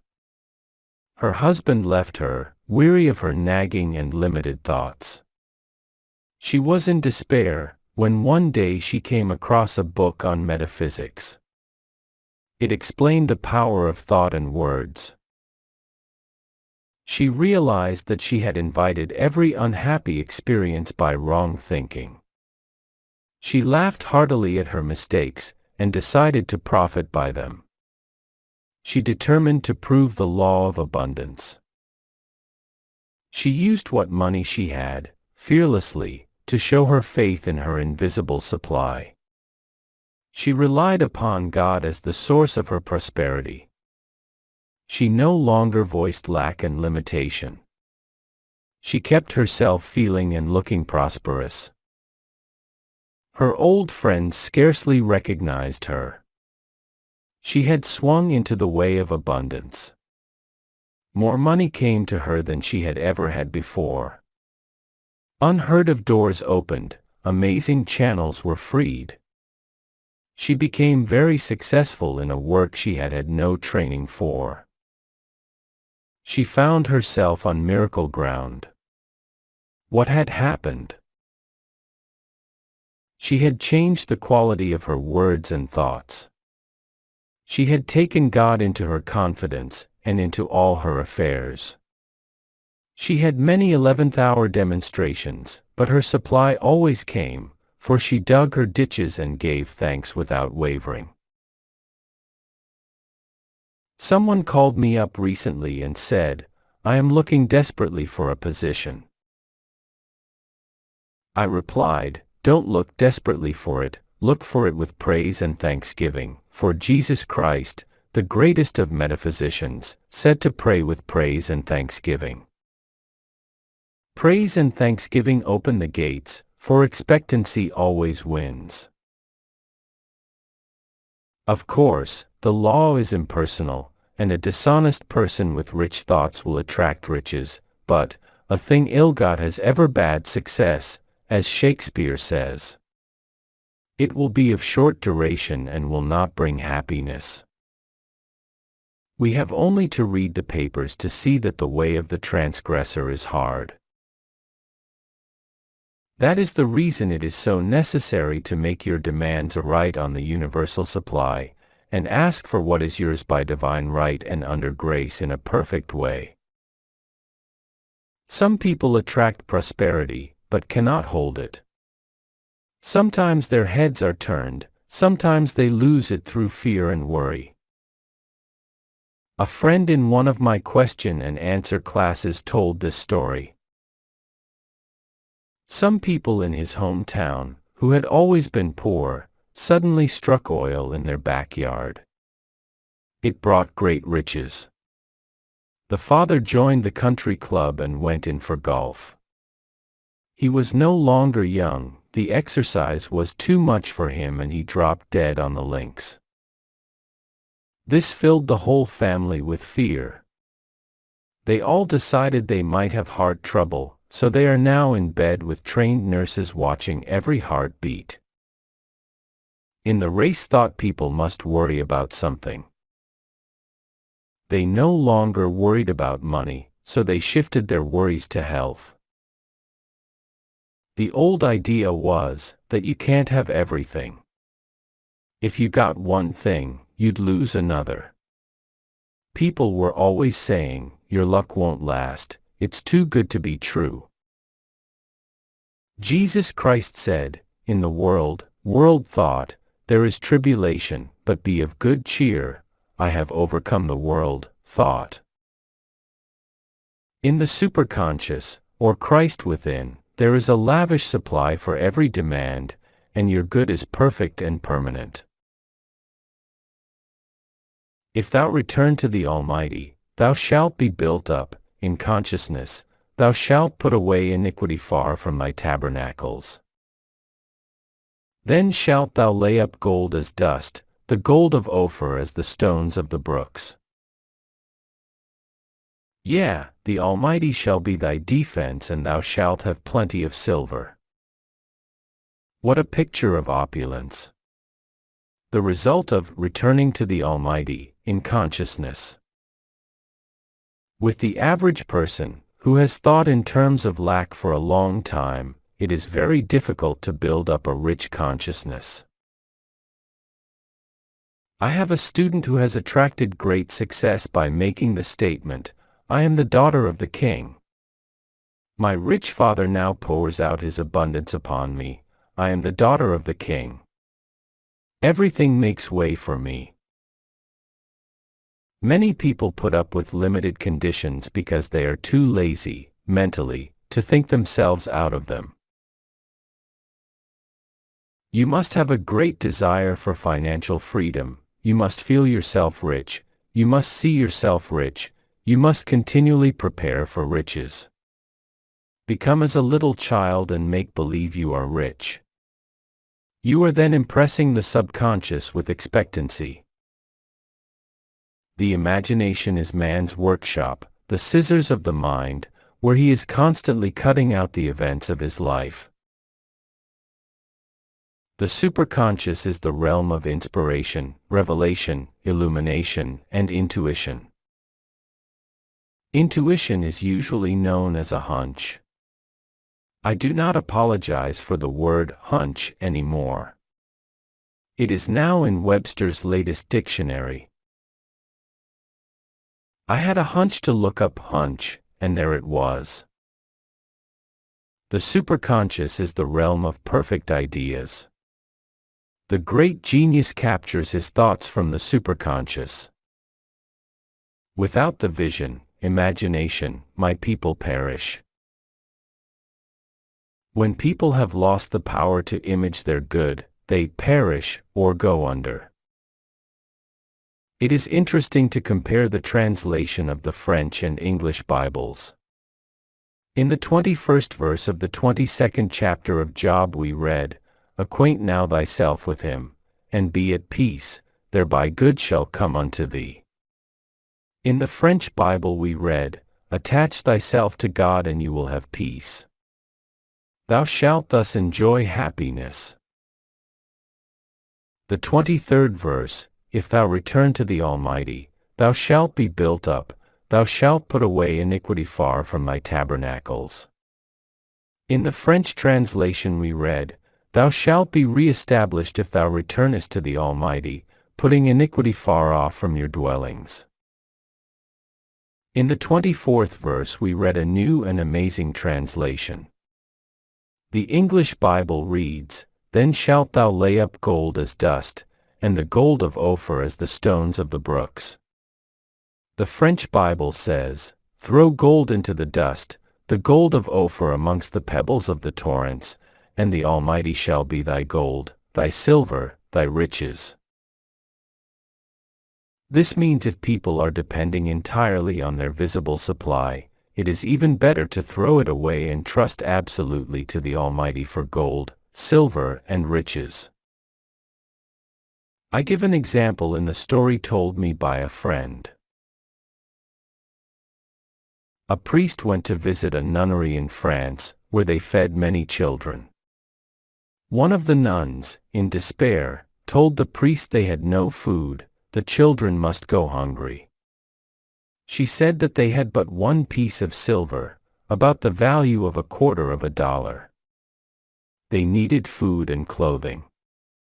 The priest said, "Give me the coin." She handed it to him and he threw it out the window. "Now," he said, "rely entirely upon God." Within a short time friends arrived with plenty of food and gifts of money. This does not mean to throw away what money you have, but don't depend upon it. Depend upon your invisible supply, the bank of the imagination. Let us now attach ourselves to God and have peace. For he shall be our gold, our silver, and our riches. The inspiration of the Almighty shall be my defense, and I shall have plenty of silver. I shall never want. The Lord is my shepherd, I shall not want. Psalms 23 verse 1. The 23rd Psalm is the best known of all the Psalms. We might say that it is the keynote to the message of the Bible. It tells man he shall never want, when he has the realization, or conviction, that the Lord is his shepherd, the realization that infinite intelligence supplies every need. If you get this conviction today, every need will be met now and forevermore. You will draw, instantly, from the abundance of the spheres, whatever you desire or require, for what you need is already on your pathway. A woman suddenly had the realization, "The Lord is my shepherd, I shall never want." She seemed to be touching her invisible supply. She felt outside of time and space. She no longer relied on the external. Her first demonstration was a small, but necessary one. She needed at once some large paper clips, but had no time to go to a stationer's to buy them. In looking for something else, she opened a little-used chest, and in it, she found about a dozen large paper clips. She felt that the law was working, and gave thanks. Then some needed money appeared, things large and small came her way. Since then she has relied upon the statement, "The Lord is my shepherd, I shall never want." We used to hear people say, "I do not think it is right to ask God for money or things." They did not realize that this creative principle is within each man. The Father within. True spirituality is proving God as your supply, daily, not just once in a while. Jesus Christ knew this law, for whatever he desired or required, appeared immediately on his pathway, the loaves and fishes and money from the fish's mouth. With this realization, all hoarding and saving would disappear. This does not mean that you should not have a big bank account and investments, but it does mean that you should not depend upon them, for if you had a loss in one direction, you would have a gain in another. Always, your barns would be full and your cup flow over. Now, how does one make this contact with his invisible supply? By taking a statement of truth which clicks and gives him realization. This is not open to a chosen few. Whosoever calleth on the name of the Lord shall be delivered. The Lord is your shepherd and my shepherd and everybody's shepherd. God is the supreme intelligence devoted to supplying man's need. The explanation is that man is God in action. Jesus Christ said, I and the Father are one. We might paraphrase the statement and say, I and the great creative principle of the universe are one and the same. Man only lacks when he loses his contact with this creative principle, which must be fully trusted, for it is pure intelligence and knows the way of fulfillment. The reasoning mind and personal will cause a short circuit. Trust in me and I will bring it to pass. Most people are filled with apprehension and dread when there is nothing to cling to on the external. A woman came to a practitioner and said, I'm only a poor little woman with no one but God back of me. The practitioner said, you need not worry if you have God back of you, for all that the kingdom affords is yours. A woman called me on the phone and said, almost in tears, I'm so worried about the business situation. I replied, the situation with God remains the same. The Lord is your shepherd, you shall not want. If one door shuts, another door opens. A very successful businessman who conducts all affairs on truth methods said, the trouble with most people is that they get to relying on certain conditions. They haven't enough imagination to go forward, to open new channels. Nearly every big success is built upon a failure. I was told that Edgar Bergen lost his part in a Broadway production because they did not want any more dummies. Noel Coward got him on the Rudy Valley Radio Hour, and he and Charlie McCarthy became famous overnight. I told the story, at one of my meetings, of a man who was so poor and discouraged that he ended it all. A few days later, came a letter notifying him that he had inherited a large fortune. A man in the meeting said, that means, when you want to be dead, your demonstration is 3 days off. Yes, do not be fooled by the darkness before the dawn. It is a good thing to see the dawn once in a while, to convince you how unfailing it is. It reminds me of an experience of several years ago. I had a friend who lived in Brooklyn near Prospect Park. She liked to do unusual things and said to me, come to visit me and we'll get up early and see the sunrise in Prospect Park.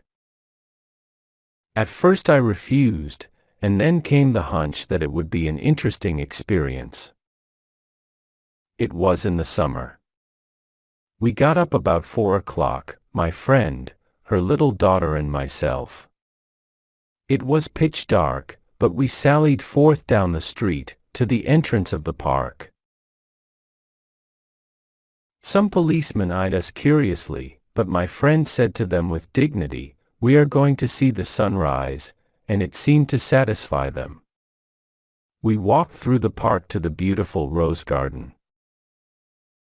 A faint pink streak appeared in the east, Then suddenly, we heard a most tremendous uproar. We were near the zoo and all the animals were greeting the dawn. The lions and tigers roared, the hyenas laughed, there were shrieks and howls. Every animal had something to say, for a new day was at hand. It was indeed most inspiring. The light slanted through the trees, everything had an unearthly aspect. Then, as it grew lighter, our shadows were in front instead of behind us. The dawn of a new day. This is the wonderful dawn which comes to each one of us, after some darkness. Your dawn of success, happiness, and abundance is sure to come. Every day is important, for we read in the wonderful Sanskrit poem, "Look well, therefore, to this day, such is the salutation of the dawn. This day the Lord is your shepherd. This day, you shall not want, as you and this great creative principle are one and the same." The 34th Psalm is also a psalm of security. It starts with a blessing for the Lord. I will bless the Lord at all times, his praise shall continually be in my mouth. They that seek the Lord shall not want any good thing. Seeking the Lord means that man must make the first move. Draw near to me and I will draw near to thee, saith the Lord. You seek the Lord by making your affirmation, expecting and preparing for your good. If you ask for success and prepare for failure, you will receive the thing you have prepared for. I tell in my book, The Game of Life and How to Play It, of a man who asked me to speak the word that all his debts be wiped out. After the treatment, he said, "Now I'm thinking what I'll say to the people when I haven't the money to pay them."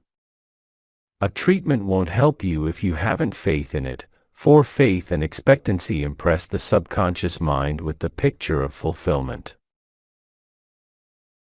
In the 23rd Psalm we read, "He restoreth my soul." Your soul is your subconscious mind and must be restored with the right ideas. Whatever you feel deeply is impressed upon the subconscious and manifests in your affairs. If you are convinced that you are a failure, you will be a failure, until you impress the subconscious with the conviction you are a success. This is done by making an affirmation which clicks. A friend in a meeting said that I had given her the statement as she was leaving the room, "The ground you are on is harvest ground." Things with her had been very dull, but this statement clicked. Harvest ground, rang in her ears. Good things immediately commenced to come to her, and happy surprises. The reason it is necessary to make an affirmation is because repetition impresses the subconscious. You cannot control your thoughts at first, but you can control your words, and Jesus Christ said, "By your words you are justified and by your words you are condemned." Every day, choose the right words, the right thoughts. The imaging faculty is the creative faculty. Out of the imaginations of the heart come the issues of life. We have all a bank we can draw upon, the bank of the imagination.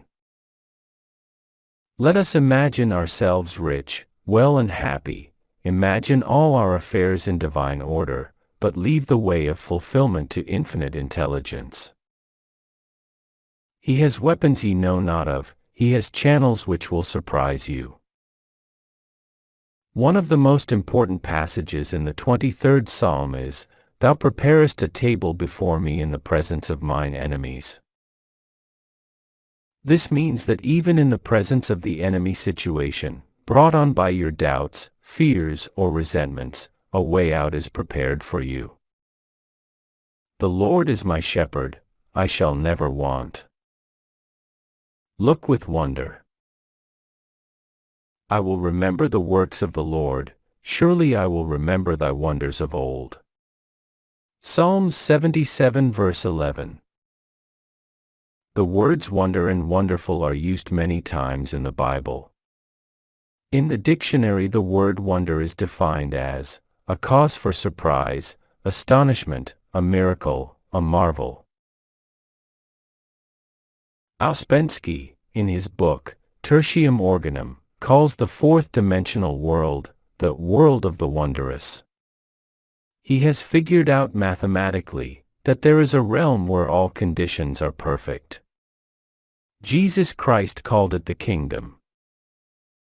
We might say, "Seek ye first the world of the wondrous, and all things shall be added unto you." It can only be reached through a state of consciousness. Jesus Christ said, to enter the kingdom, we must become as a little child. Children are continually in a state of joy and wonder. The future holds promises of mysterious good. Anything can happen overnight. Robert Louis Stevenson, in A Child's Garden of Verses, says, "The world is so full of a number of things, I'm sure we should all be as happy as kings." So let us look with wonder at that which is before us. That statement was given me a number of years ago. I mention it in my book, The Game of Life and How to Play It. I had missed an opportunity and felt that I should have been more awake to my good. The next day, I took the statement early in the morning, I look with wonder at that which is before me. At noon the phone rang, and the proposition was put to me again. This time I grasped it. I did indeed look with wonder, for I never expected the opportunity to come to me again. A friend in one of my meetings said the other day that this statement had brought her wonderful results. It fills the consciousness with happy expectancy. Children are filled with happy expectancy until grown-up people, and unhappy experiences bring them out of the world of the wondrous. Let us look back and remember some of the gloomy ideas which were given us. Eat the speckled apples first. Don't expect too much, then you won't be disappointed. You can't have everything in this life. Childhood is your happiest time. No one knows what the future will bring. What a start in life. These are some of the impressions I picked up in early childhood. At the age of 6 I had a great sense of responsibility. Instead of looking with wonder at that which was before me, I looked with fear and suspicion. I feel much younger now than I did when I was 6. I have an early photograph taken about that time, grasping a flower, but with a careworn and hopeless expression. I had left the world of the wondrous behind me. I was now living in the world of realities, as my elders told me, and it was far from wondrous. It is a great privilege for children to live in this age, when they are taught truth from their birth. Even if they are not taught actual metaphysics, the ethers are filled with joyous expectancy. You may become a Shirley Temple or a Freddie Bartholomew or a great pianist at the age of 6, and go on a concert tour. We are all now back in the world of the wondrous, where anything can happen overnight, for when miracles do come, they come quickly. So let us become miracle conscious, prepare for miracles, expect miracles, and we are then inviting them into our lives. Maybe you need a financial miracle. There is a supply for every demand. Through active faith, the Word, and intuition, we release this invisible supply. I will give an example. One of my students found herself almost without funds. She needed $1,000, and she had had plenty of money at one time and beautiful possessions, but had nothing left but an ermine wrap. No dealer would give her much for it. I spoke the word that it would be sold to the right person for the right price, or that the supply would come in some other way. It was necessary that the money manifest at once. It was no time to worry or reason. She was on the street making her affirmations. It was a stormy day. She said to herself, "I'm going to show active faith in my invisible supply by taking a taxi cab." It was a very strong hunch. As she got out of the taxi, at her destination, a woman stood waiting to get in. It was an old friend, a very, very kind friend. It was the first time in her life she had ever taken a taxi, but her Rolls-Royce was out of commission that afternoon. They talked, and my friend told her about the ermine wrap. "Why," her friend said, "I will give you $1,000 for it." And that afternoon she had the check. God's ways are ingenious, His methods are sure. A student wrote me the other day that she was using that statement, God's ways are ingenious, His methods are sure. A series of unexpected contacts brought about a situation she had been desiring. She looked with wonder at the working of the law. Our demonstrations usually come within a split second. All is timed with amazing accuracy in divine mind. My student left the taxi, just as her friend stopped to enter. A second later, she would have hailed another taxi. Man's part is to be wide awake to his leads and hunches, for on the magic path of intuition is all that he desires or requires. In Moulton's Modern Reader's Bible, the Book of Psalms is recognized as the perfection of lyric poetry. The musical meditation which is the essence of lyrics can find no higher field than the devout spirit which at once raises itself to the service of God, and overflows on the various sides of active and contemplative life. The Psalms are also human documents, and I have selected the 77th Psalm because it gives the picture of a man in despair, but as he contemplates the wonders of God, faith and assurance are restored to him. I cried unto God with my voice, even unto God with my voice, and he gave ear unto me. In the day of my trouble I sought the Lord, my soul refused to be comforted. Will the Lord cast off forever? And will he be favorable no more? Hath God forgotten to be gracious? Hath he in anger shut up his tender mercies? And I said, This is my infirmity, but I will remember the years of the right hand of the Most High. I will remember the works of the Lord, surely I will remember thy wonders of old. I will meditate also of all thy work, and talk of thy doings. Thy way, O God, is in the sanctuary. Who is so great a God as our God? Thou art the God that doest wonders. Thou hast with thine arm redeemed thy people. This is a picture of what the average truth student goes through when confronted with a problem. He is assailed by thoughts of doubt, fear, and despair. Then some statement of truth will flash into his consciousness. God's ways are ingenious, his methods are sure. He remembers other difficulties which have been overcome, his confidence in God returns. He thinks, what God has done before, he will do for me and more. I was talking to a friend not long ago who said, I would be pretty dumb if I didn't believe God could solve my problem. So many times before, wonderful things have come to me, I know they will come again. So the summing up of the 77th Psalm is, what God has done before, he now does for me and more. It is a good thing to say when you think of your past success, happiness or wealth, all loss comes from your own vain imaginings, Fear of loss crept into your consciousness. You carried burdens and fought battles. You reasoned instead of sticking to the magic path of intuition. But in the twinkling of an eye, all will be restored to you, for as they say in the East, what Allah has given cannot be diminished. Now to go back to the child's state of consciousness, you should be filled with wonder, but be careful not to live in your past childhood.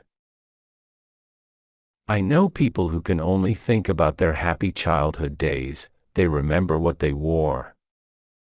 No skies have since been so blue, or grass so green. They therefore miss the opportunities of the wonderful now.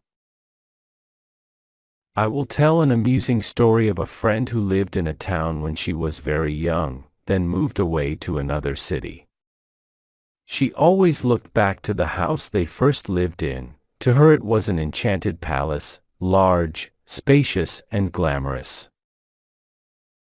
Many years after, when she had grown up, she had an opportunity of visiting this house. She was disillusioned. She found it small, stuffy, and ugly. Her idea of beauty had entirely changed, for in the front yard was an iron dog. If you went back to your past, it would not be the same. So in this friend's family, they called living in the past, iron dogging. Her sister told me a story of some iron dogging she had done. When she was about 16, she met abroad a very dashing and romantic young man, an artist. This romance didn't last long, but she talked about it a lot to the men she afterwards married. Years rolled by. The dashing and romantic young man had become a well-known artist, and came to this country to have an exhibition of his pictures. My friend was filled with excitement, and hunted him up to renew their friendship. She went to his exhibition, and in walked a portly businessman. No trace was left of the dashing romantic youth. When she told her husband, all he said was, iron dogging. Remember, now is the appointed time. Today is the day. And your good can happen overnight. Look with wonder at that which is before you. We are filled with divine expectancy. I will restore to you the years which the locusts have eaten. Now let each one think of the good which seems so difficult to attain. It may be health, wealth, happiness, or perfect self-expression. Do not think how your good can be accomplished. Just give thanks that you have already received on the invisible plane, therefore the steps leading up to it are secured also. Be wide awake to your intuitive leads, and suddenly, you find yourself in your promised land. I look with wonder at that which is before me. Catch up with your good. And it shall come to pass, that before they call, I will answer, and while they are yet speaking, I will hear. Isaiah 65 verse 24. Catch up with your good. This is a new way of saying, before they call, I will answer. Your good precedes you, it gets there before you do. But how to catch up with your good? For you must have ears that hear, and eyes that see, or it will escape you. Some people never catch up with their good in life. They will say, my life has always been one of hardship, no good luck ever comes to me. They are the people who have been asleep to their opportunities, or through laziness, haven't caught up with their good. A woman told a group of friends that she had not eaten for 3 days. They dashed about asking people to give her work, but she refused it. She explained that she never got up until 12 o'clock, she liked to lie in bed and read magazines. She just wanted people to support her while she read Vogue and Harper's Bazaar. We must be careful not to slip into lazy states of mind. Take the affirmation, I am wide awake to my good, I never miss a trick. Most people are only half awake to their good. A student said to me, if I don't follow my hunches, I always get into a jam. I will tell the story of a woman, one of my students, who followed her intuitive lead, which brought amazing results. She had been asked to visit friends in a nearby town. She had very little money. When she arrived at her destination, she found the house locked up, they had gone away. She was filled with despair, then commenced to pray. She said, Infinite Intelligence, give me a definite lead, let me know just what to do. The name of a certain hotel flashed into her consciousness. It persisted, the name seemed to stand out in big letters. She had just enough money to get back to New York and the hotel. As she was about to enter, an old friend suddenly appeared, who greeted her warmly, and whom she hadn't seen for years. She explained that she was living at the hotel but was going away for several months, and added, why don't you live in my suite while I am away, it won't cost you a cent. My friend accepted gratefully, and looked with amazement on the working of spiritual law. She had caught up with her good by following intuition. All going forward comes from desire. Science today is going back to Lamarck and his dint of wishing theory. He claims that birds do not fly because they have wings, but they have wings because they wanted to fly, result of the push of the emotional wish. Think of the irresistible power of thought with clear vision. Many people are in a fog most of the time, making wrong decisions and going the wrong way. During the Christmas rush, my maid said to a saleswoman at one of the big shops, I suppose this is your busiest day. She replied, oh no. The day after Christmas is our busiest day, when people bring most of the things back. Hundreds of people choosing the wrong gifts because they were not listening to their intuitive leads.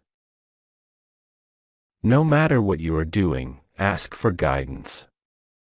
It saves time and energy and often a lifetime of misery. All suffering comes from the violation of intuition. Unless intuition builds the house, they labor in vain who build it. Get the habit of hunching, then you will always be on the magic path.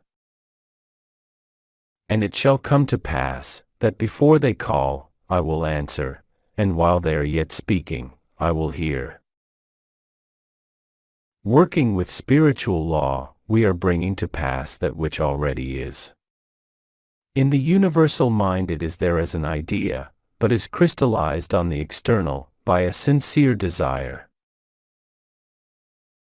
The idea of a bird was a perfect picture in divine mind. The fish caught the idea, and wished themselves into birds. Are your desires bringing you wings? We should all be bringing some seemingly impossible thing to pass. One of my affirmations is, the unexpected happens, my seemingly impossible good now comes to pass. Do not magnify obstacles, magnify the Lord, that means, magnify God's power. The average person will dwell on all the obstacles and hindrances which are there to prevent his good coming to pass. You combine with what you notice, so if you give obstacles and hindrances your undivided attention, they grow worse and worse. Give God your undivided attention. Keep saying silently, in the face of all obstacles, God's ways are ingenious, His methods are sure. God's power is invincible, though invisible. Call unto me and I will answer thee, and show thee great and mighty things, which thou knowest not. In demonstrating our good, we must look away from adverse appearances, judge not by appearances. Get some statement which will give you a feeling of assurance. The long arm of God reaches out over people and conditions, controlling the situation and protecting my interests. I was asked to speak the word for a man who was to have a business interview with a seemingly unscrupulous person. I used the statement, and rightness and justice came out of the situation, at just the exact time I was speaking. We have all heard the quotation from Proverbs, "Hope deferred maketh the heart grow sick, but when the desire cometh, it is a tree of life." In desiring sincerely, without anxiety, we are catching up with the thing desired, and the desire becomes crystallized on the external. I will give to you the righteous desires of your heart. Selfish desires, desires which harm others, always return to harm the sender. The righteous desire might be called an echo from the infinite. It is already a perfect idea in divine mind. All inventors catch up with the ideas of the articles they invent. I say in my book, The Game of Life and How to Play It, the telephone was seeking Bell. Often two people discover the same inventions at the same time. They have tuned in with the same idea. The most important thing in life is to bring the divine plan to pass. Just as the picture of the oak is in the acorn, the divine design of your life is in your superconscious mind, and you must work out the perfect pattern in your affairs. You will then lead a magic life, for in the divine design, all conditions are permanently perfect. People defy the divine design when they are asleep to their good. Perhaps the woman who liked to lie in bed most of the day and read magazines should be writing for magazines, but her habits of laziness dulled all desire to go forward. The fishes who desired wings were alert and alive. They did not spend their days on the bed of the ocean, reading Vogue and Harper's Bazaar. Awake thou that sleepeth, and catch up with your good. Call on me and I will answer thee, and show thee great and mighty things, which thou knowest not. I now catch up with my good, for before I called I was answered. Rivers in the desert. Behold, I will do a new thing, now it shall spring forth, shall ye not know it? I will even make a way in the wilderness, and rivers in the desert. Isaiah 43 verse 19. In this 43rd chapter of Isaiah, are many wonderful statements, showing the irresistible power of supreme intelligence, coming to man's rescue in times of trouble. No matter how impossible the situation seems, infinite intelligence knows the way out. Working with God power, man becomes unconditioned and absolute.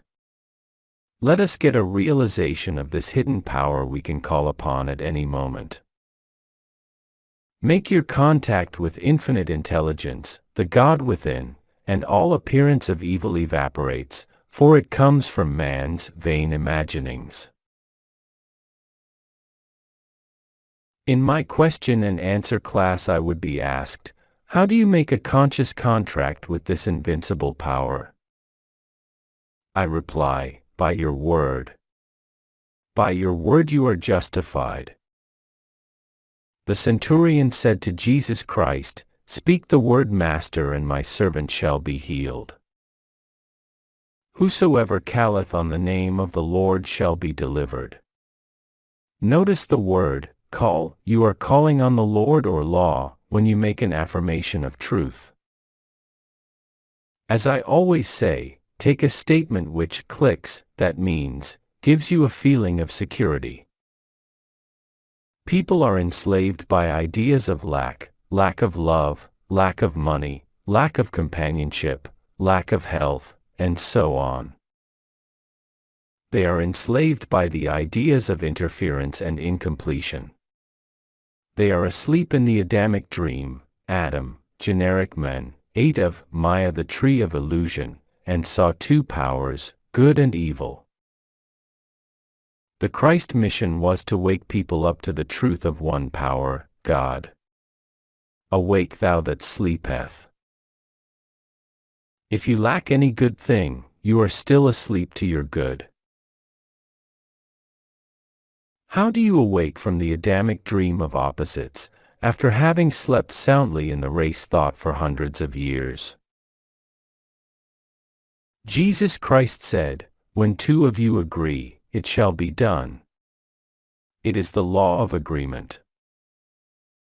It is almost impossible to see clearly your good for yourself. That is where the healer, practitioner, or friend is necessary.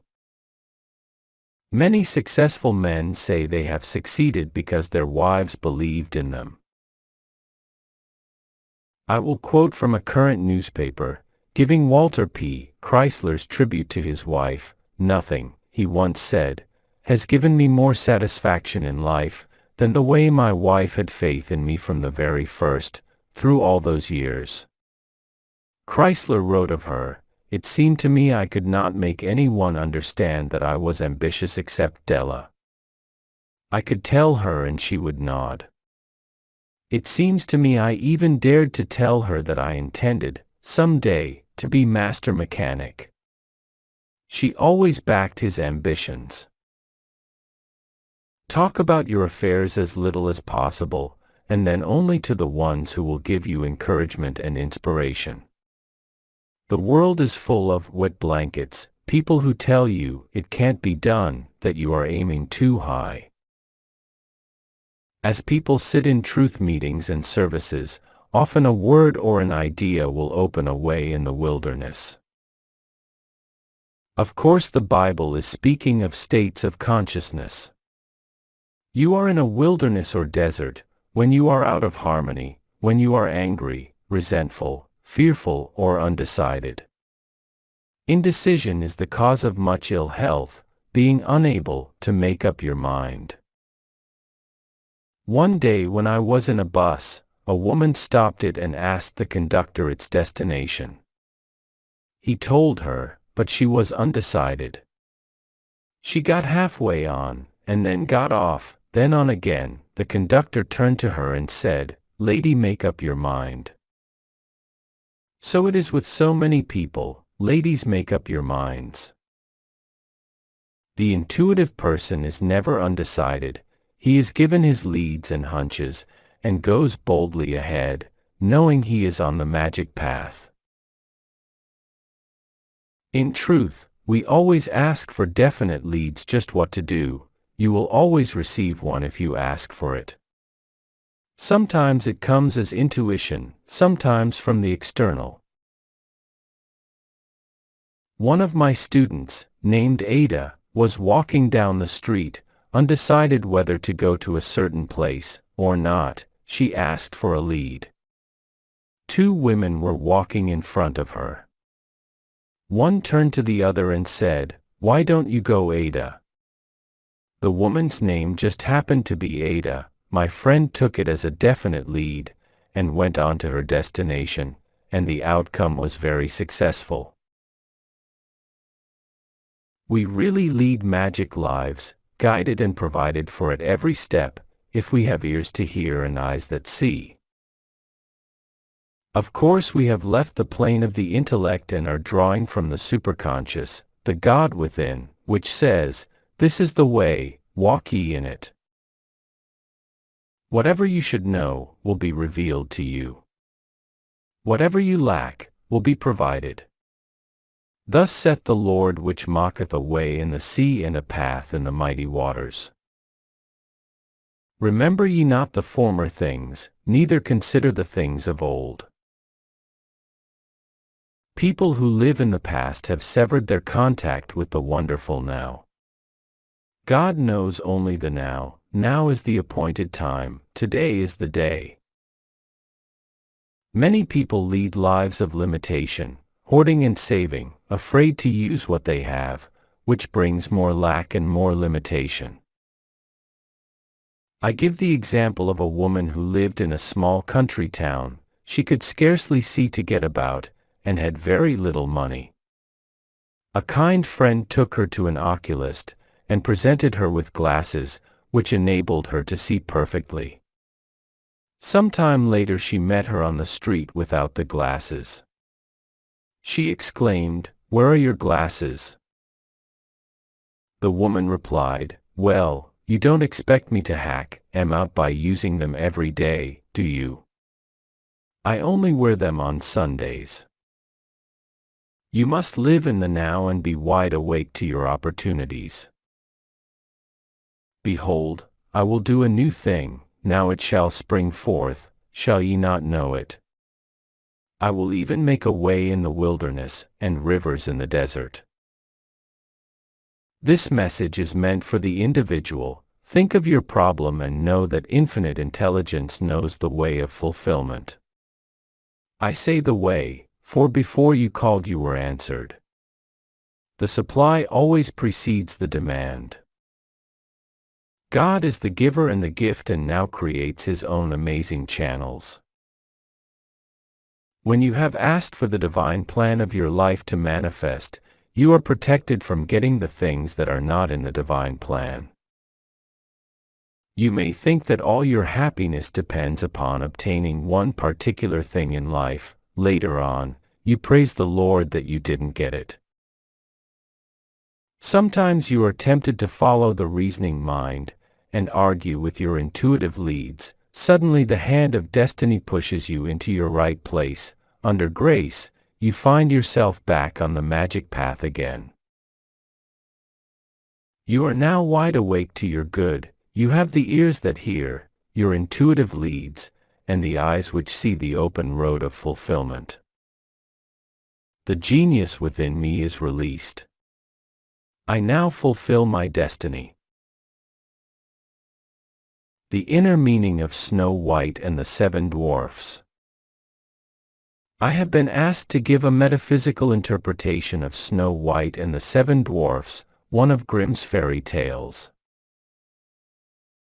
It is amazing how this picture, a fairy story, swept sophisticated New York and the whole country, due to Walt Disney's genius. This fairy tale was supposed to be for children, but men and women have packed the theater. It is because fairy tales come down from old legends of Persia, India, and Egypt, which are founded on truth. Snow White, the little princess, has a cruel stepmother, who is jealous of her. This cruel stepmother idea appeal also in Cinderella. Nearly everyone has a cruel stepmother. The cruel stepmother is a negative thought form you have built up in the subconscious. Snow White's cruel stepmother is jealous of her and always keeps her in rags and in the background. All cruel thought forms do this. The cruel stepmother consults her magic mirror every day, saying, "Magic mirror on the wall, who is the fairest of them all?" One day the mirror replies, "Thou queen, mayst fair and beauteous be, but Snow White is lovelier far than thee." This enrages the queen, so she decides to send Snow White to the forest to be killed by one of her servants. However, the servant's heart melts when Snow White begs for her life, so he leaves her in the woods.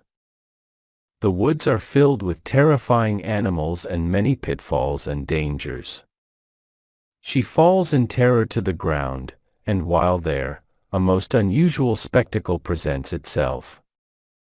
Scores of the most delightful little animals and birds creep up and surround her.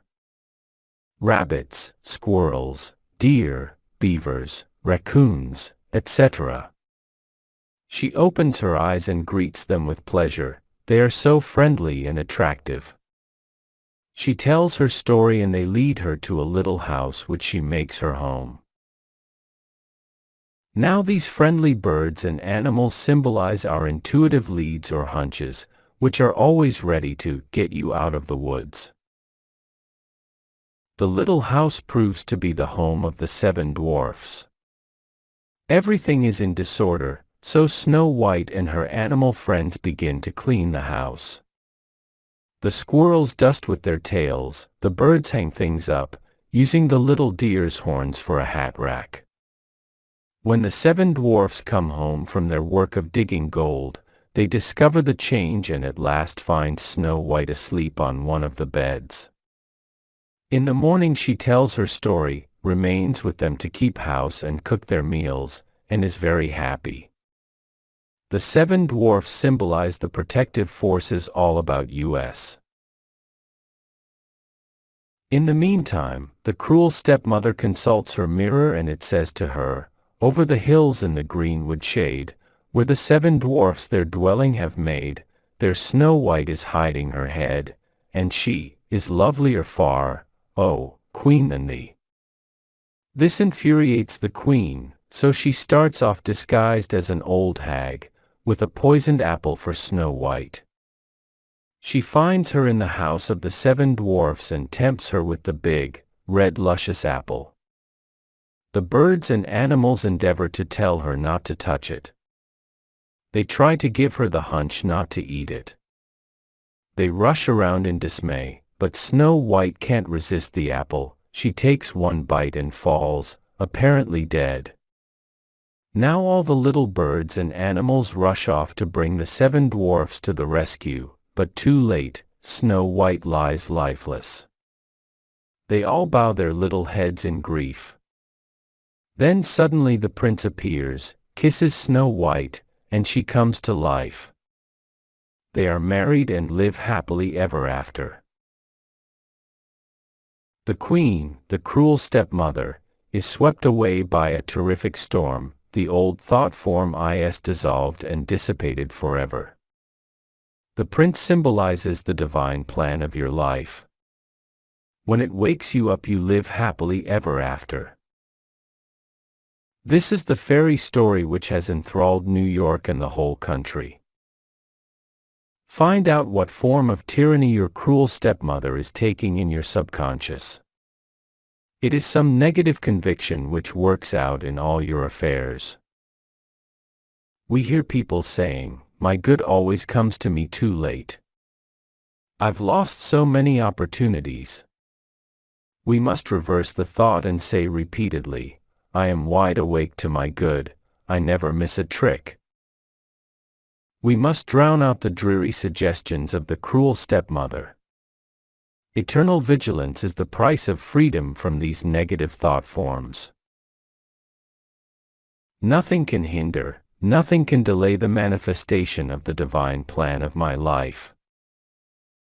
The light of light streams on my pathway, revealing the open road of fulfillment.